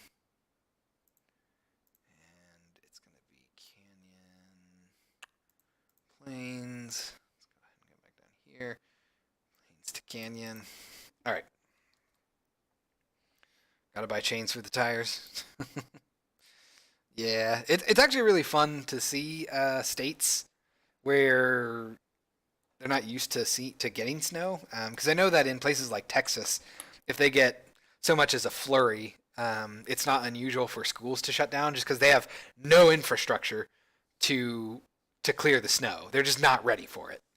So if they get anything that's anything more intense than like a light dusting. They're just like, we can't do it. Shut everything down. And meanwhile, up in the north, it's just like 2 feet of snow and there are plows everywhere. And it's like, you got to get to work. It's just fun to see that. Okay, so I think, in theory, we should have this functioning. It probably will not look super pretty, but it should at least work. So let's go ahead and turn this off, hit save. I'm going to go ahead and jump over to the planes level again. Planes. And in theory, actually, hold on. I say in theory, but I didn't actually do anything here yet.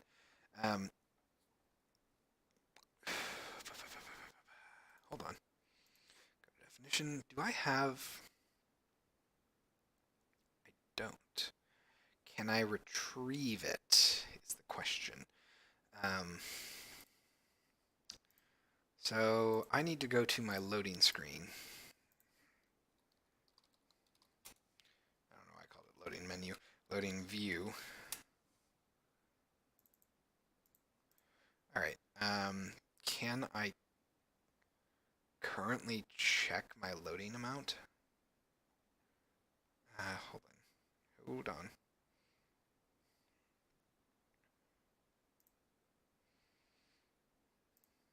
Do I have a way of retrieving this? I feel like I don't.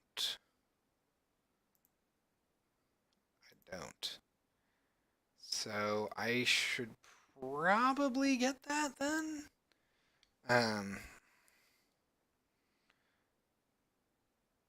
Yes. Okay. So let's go ahead and say public float load amount get return load amount normalized value for current load process. Okay. I'm going to need to retrieve that. So let's go ahead and I'm actually going to go to the loading screen animation. We'll just go ahead and cache that. So we'll say protected loading view, cached loading view. We'll say in initialize if cached loading view is equal to null, cached loading view is equal to UI.gal. Using sleepyal.common UI.get loading view. Okay, that should be pretty straightforward then. Because that means that then I can go down here to planes to canyon animation, go down to here, and I can awkwardly make this work. So, I don't know about that. Okay. We'll see how this looks. I'm going to say hero dot min or anchor min is equal to mathf dot lerp. No, hold on. New vector2 mathf dot lerp from hero start pose to hero end pose based on cached loading view dot load amount and then 0f. What's crazy here is most schools don't have air conditioning. At least when I went, only building was the chemistry bio building because bad things would happen if it got hot. That makes sense. That's interesting. Is there a reason, I guess, that they wouldn't have AC? Because I would assume that my school had AC and it was a middle of nowhere country school. See, that's why I'm kind of surprised because you'd think that California schools would have more money than Indiana schools. I would assume that Indiana schools aren't really that great. Then again, I guess my schools. It's not like we had rich neighbors or rich people in the county, so it's not really like that's a thing. Huh? I don't know. Well, that sucks. Either way, um, but it made you stronger, harder.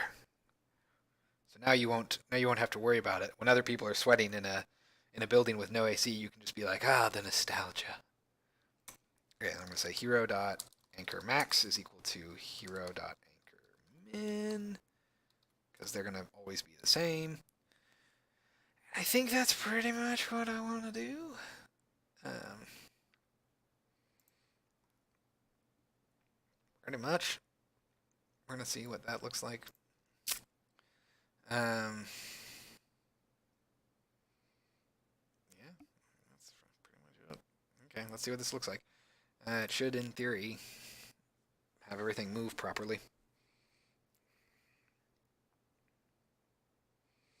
Schools are underfunded. Property tax laws are one reason. Huh. Yeah, I mean, the entire U.S. education department is underfunded, but some states certainly have it worse, and within that, some cities definitely have it worse, and even within that, some specific schools have it worse off. I do remember when I was in college, there was a small local school that was like pretty obviously not getting a lot of funding, even though it was less than 2 blocks away from the giant education behemoth that is IU. Um, I'm sure I think they had some crossovers, but like the school, it didn't look bad, but it certainly didn't have AC. Like I know that it didn't have AC because I did capoeira, and that good God, doing capoeira in a no AC environment during the summer is oh my God, it's so hot. But anyway, I'll go ahead and play this. Um, yeah, yeah, it's kind of a sad state of affairs. But it's not like schools are important, you know. What is up with this lag spike? I'm about to profile this thing, because good God, why? Like I can't. Yeah, there, straight up couldn't move for a good 10 seconds, which is not great. Um,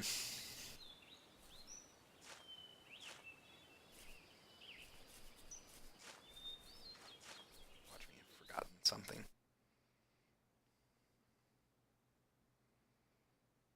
Okay.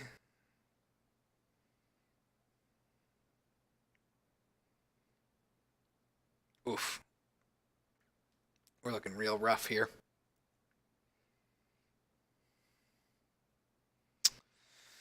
So not quite what I was hoping for.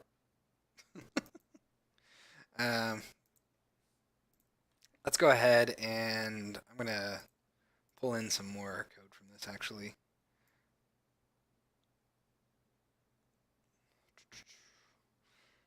Let's go ahead and do this. We're gonna copy this, come back over here, go to right here, paste that. I know it's gonna complain. We're gonna say using system.collections. Okay. And I believe that we will have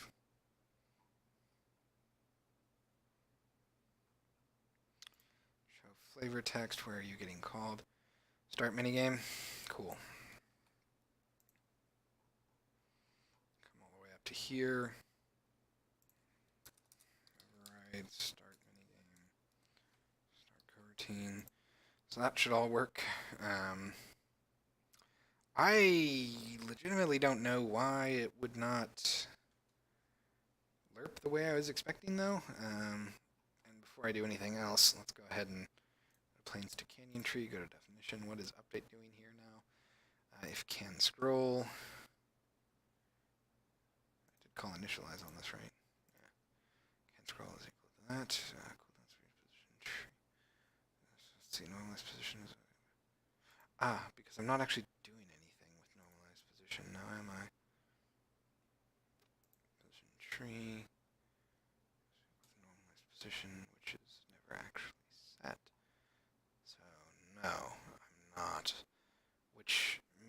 things that...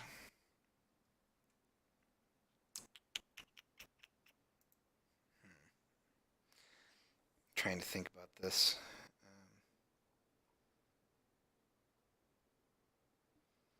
So I actually did kind of want... like I kind of need the amount of spaces that it has, I guess. For lack of... Well, no, I don't. Because I can just do... Let me think.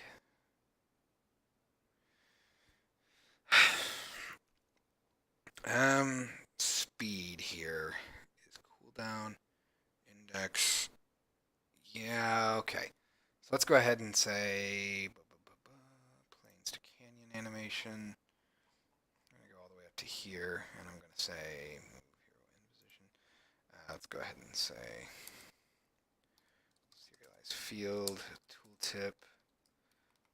The number of tree positions. Well, we'll say number of positions trees will stop at when moving. Private int tree positions is equal to, let's just guess, 10. And then we'll go ahead and come back down to here. We will pass in tree positions. Okay, we're going to go back to plains to canyon tree. This will take an int. Positions, we'll say private int positions is equal to 0. We'll say this dot positions is equal to positions. Okay, and then all we're going to do is when we come down to here, yeah, hold on.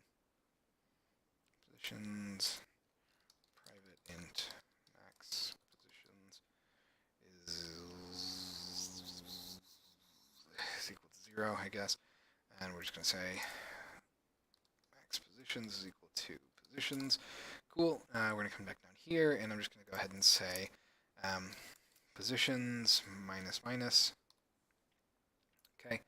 And then normalized position is going to be, let's see. Normalized position is going to be equal to new vector. Oh, it's a float, because of course it is. That makes sense.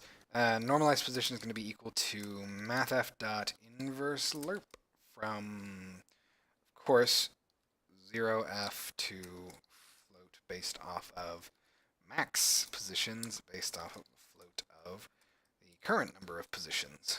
Okay, that should all work. So let's try that. Question mark. Pretty sure anyway. I might end up having to move that down, but we'll see.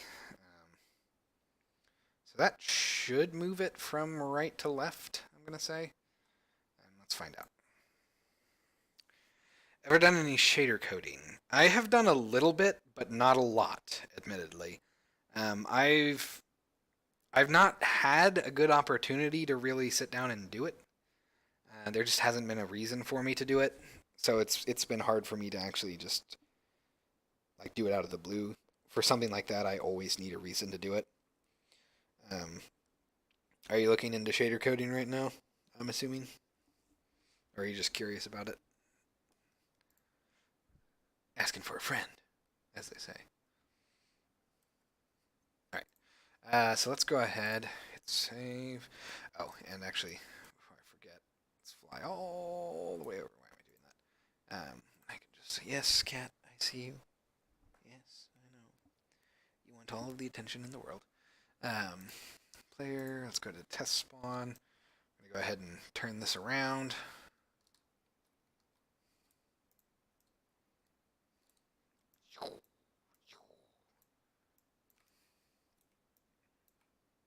Let's rotate you 180 degrees.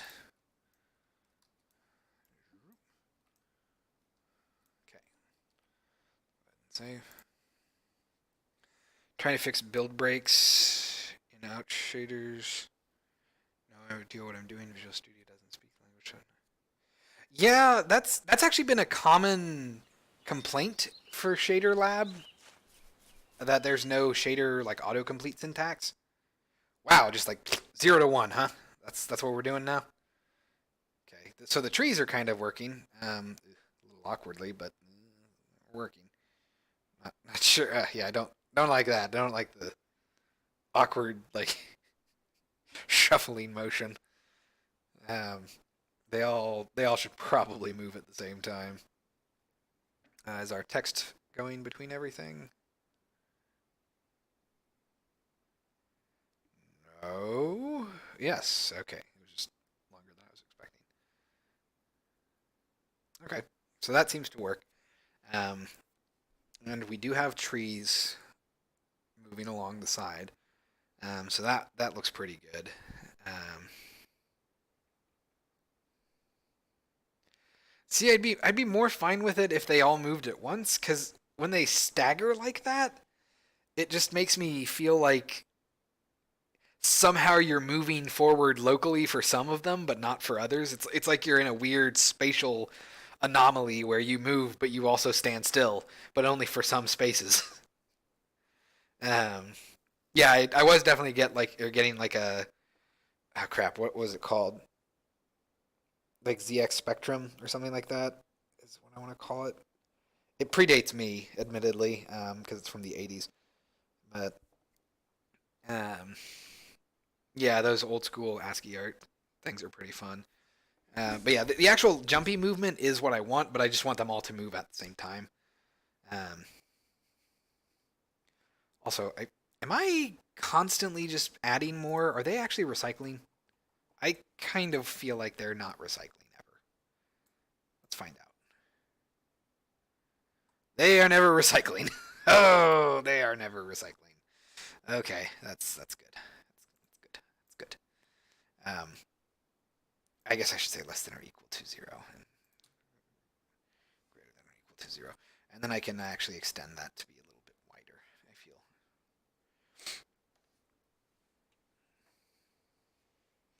Yeah. Yeah, I mean that's definitely the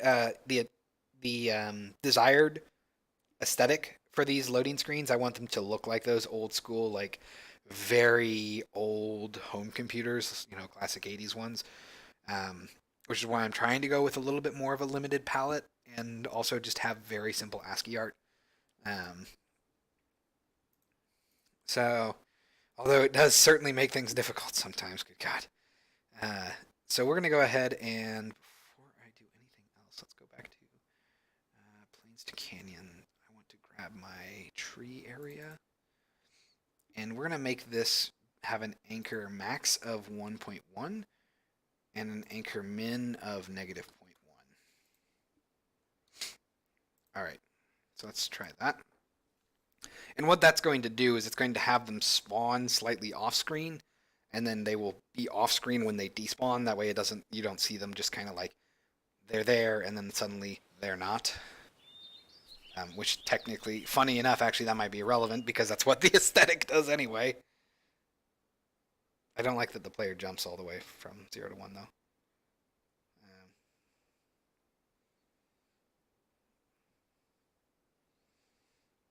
Whoa, what's going on there? Why? Why are you all just kind of disappearing? Hmm? That's not cool. Is it because you're not? Oh, is it because they're already at 0 and they're not resetting properly? I could totally see it being that. No, no, that's not how that should work.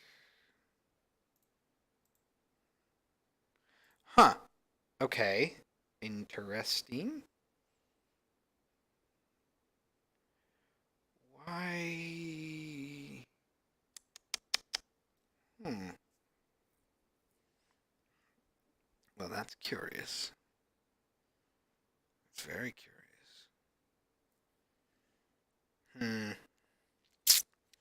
Okay. Um. Also, inverse lerp, I believe, is clamped, which is actually kind of annoying. Yeah, I don't really have a good way of doing that. So, yes, cat. I know. I see you. Cat warning. Just so you're aware, if you hear any purring, it's because she's right next to my head. She likes to jump up onto my back. Um, okay, so let's try to figure out why the player character. Well, no, hold on. Before we do anything else, why are you getting messed up? Cooldown, cooldown, cooldown, cooldown. That's all. Like everything is being reset as far as I can tell. So why would it? Did I do something stupid? No, we remove it from the tree. We remove it from the list of trees and we recycle it. So, huh. Okay, that's interesting. Let's figure out why the player character's positioning would be wrong then. Anchor min, anchor max, start position, end position based off of cache loading view. Oh, it's because it's going so fast. Okay, so that's a problem. It should never jump yeah, so I was right. This isn't gonna work. My assumption was that it would be fast enough that it wouldn't really matter, but it's actually the gap in movements is large enough that it just suddenly goes from like 0 to 100, so that's not okay. um, oof. That does make things way harder though. I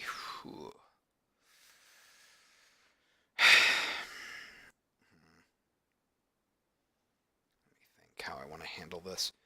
I guess I just have to have a separate thing that I lerp independent. It just sucks because I wanted it to kind of be tied to loading. That makes it way harder.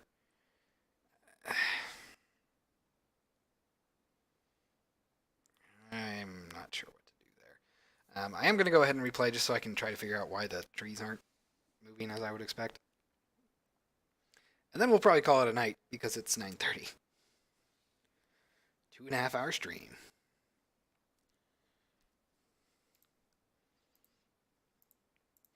All right, so let's go ahead and play.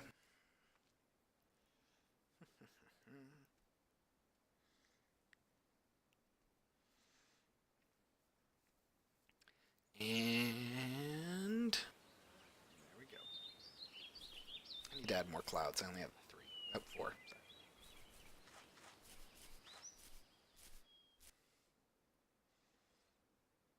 Okay, you are really? Are you loading that fast? Also, do you really have a ton of? You do. Why do you have 2? What is going on here? Why on earth would it? Why would it matter? Hold on, let me think.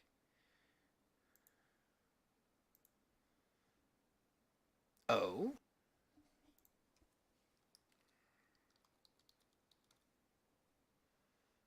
Oh, how interesting.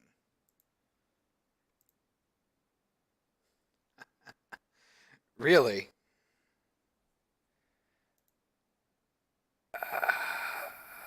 That's awkward. Is that just because we're in the? I suppose that would kind of make sense. Hmm. I think it's because we're in the editor and I have that stuff set up to do something. Yeah, that's a level thing. As for the trees, though, gone. They just disappear as soon as. Let's go ahead and open this up.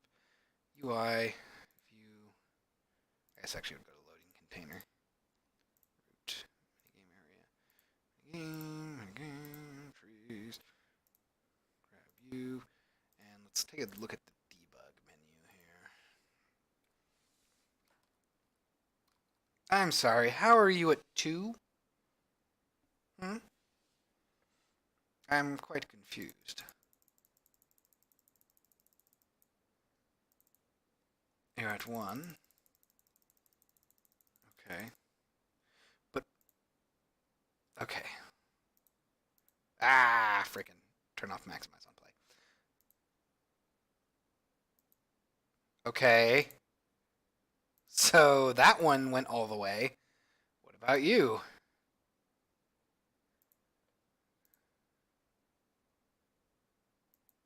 No? What?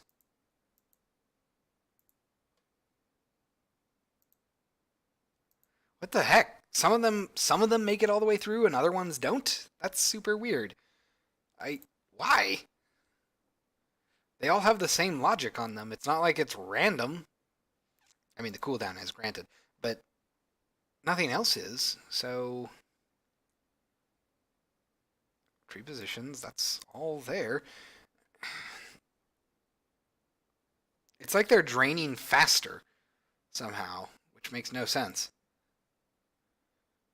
Um,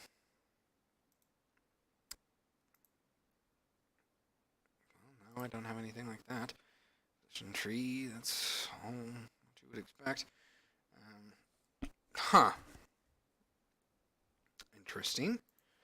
Let's go ahead and hit play again.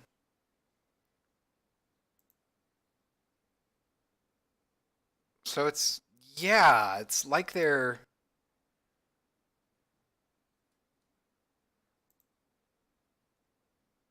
3, 2, 1.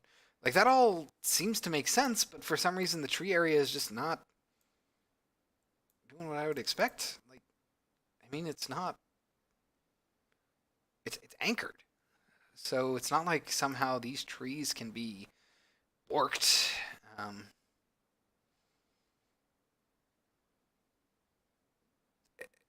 why are your positions so? What is going on here? Interesting, interesting, interesting. So, perhaps that's a reason why position X seems to be so far off. So if we set that back to 0, set you back to 0. Yeah, that looks more correct. Okay. Interesting. Why is your position X so messed up? Because I'm calculating it wrong, I bet. Let's find out. Anchor min, anchor max, no position, new pose, new cache transform. Are we doing anything with you? No. Then why on earth are you? What? What is happening? So its position gets worked and it just doesn't reset, I guess? I mean, I suppose I could just go ahead and say cache transform dot anchored position is equal to vector2.0. Eh?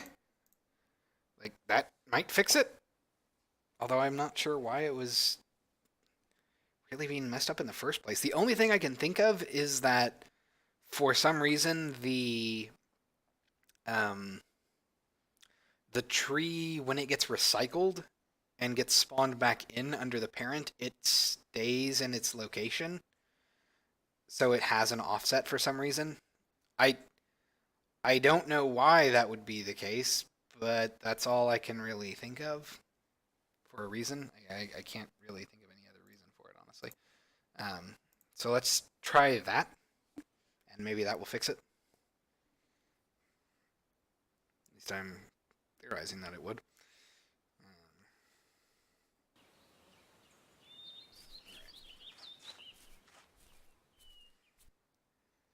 Obviously, our hero is just done super fast. But let's see. Okay, so yeah, that seems to have fixed it. Um, I'm reasonably happy with this so far, actually. Like the way it's turning out in terms of visuals. Like I like that the path is pretty well defined. I think once we get the alternating colors in there, it'll be a little bit better. I like that the trees move through here. I'm actually kind of starting to grow on me having them have that staggered movement. Um, so all we really have left in terms of this menu is one, getting the hero's lerp to be smoother, as well as having transitions onto and off of screen, and then having the mountain in the background. And I think once we have that, that'll be it for this. That's like all we have to do. Um, so that'll be nice. Actually, hiccups. All right, so that's a pretty good place to stop for the night, I think. Um, announcements. Like I said, I'm hoping that my streaming schedule will stabilize a little bit now. But do be aware that holidays are imminent, which means that during the holidays, like the days immediately surrounding them, I will probably not be streaming. So I will hopefully be streaming this Saturday. Hopefully, I intend to be streaming this Saturday. I will also be streaming next Tuesday. But then I will not be streaming next Thursday, and I'm not sure about next Saturday. Just as a heads up. So, but yeah, that's pretty much the only announcements that I had. So, and we did get pretty far today. So we got the Plains to Woods minigame, which is pretty much just all the. They're not minigames anymore. Which is pretty much all of the loading screens for anything associated with the woods for the most part. And then we got a pretty good start on the Plains to Canyons animation, so I'm pretty happy with that. So, all right. So, as always, I want to thank you all very much for watching, and I will see you all next time.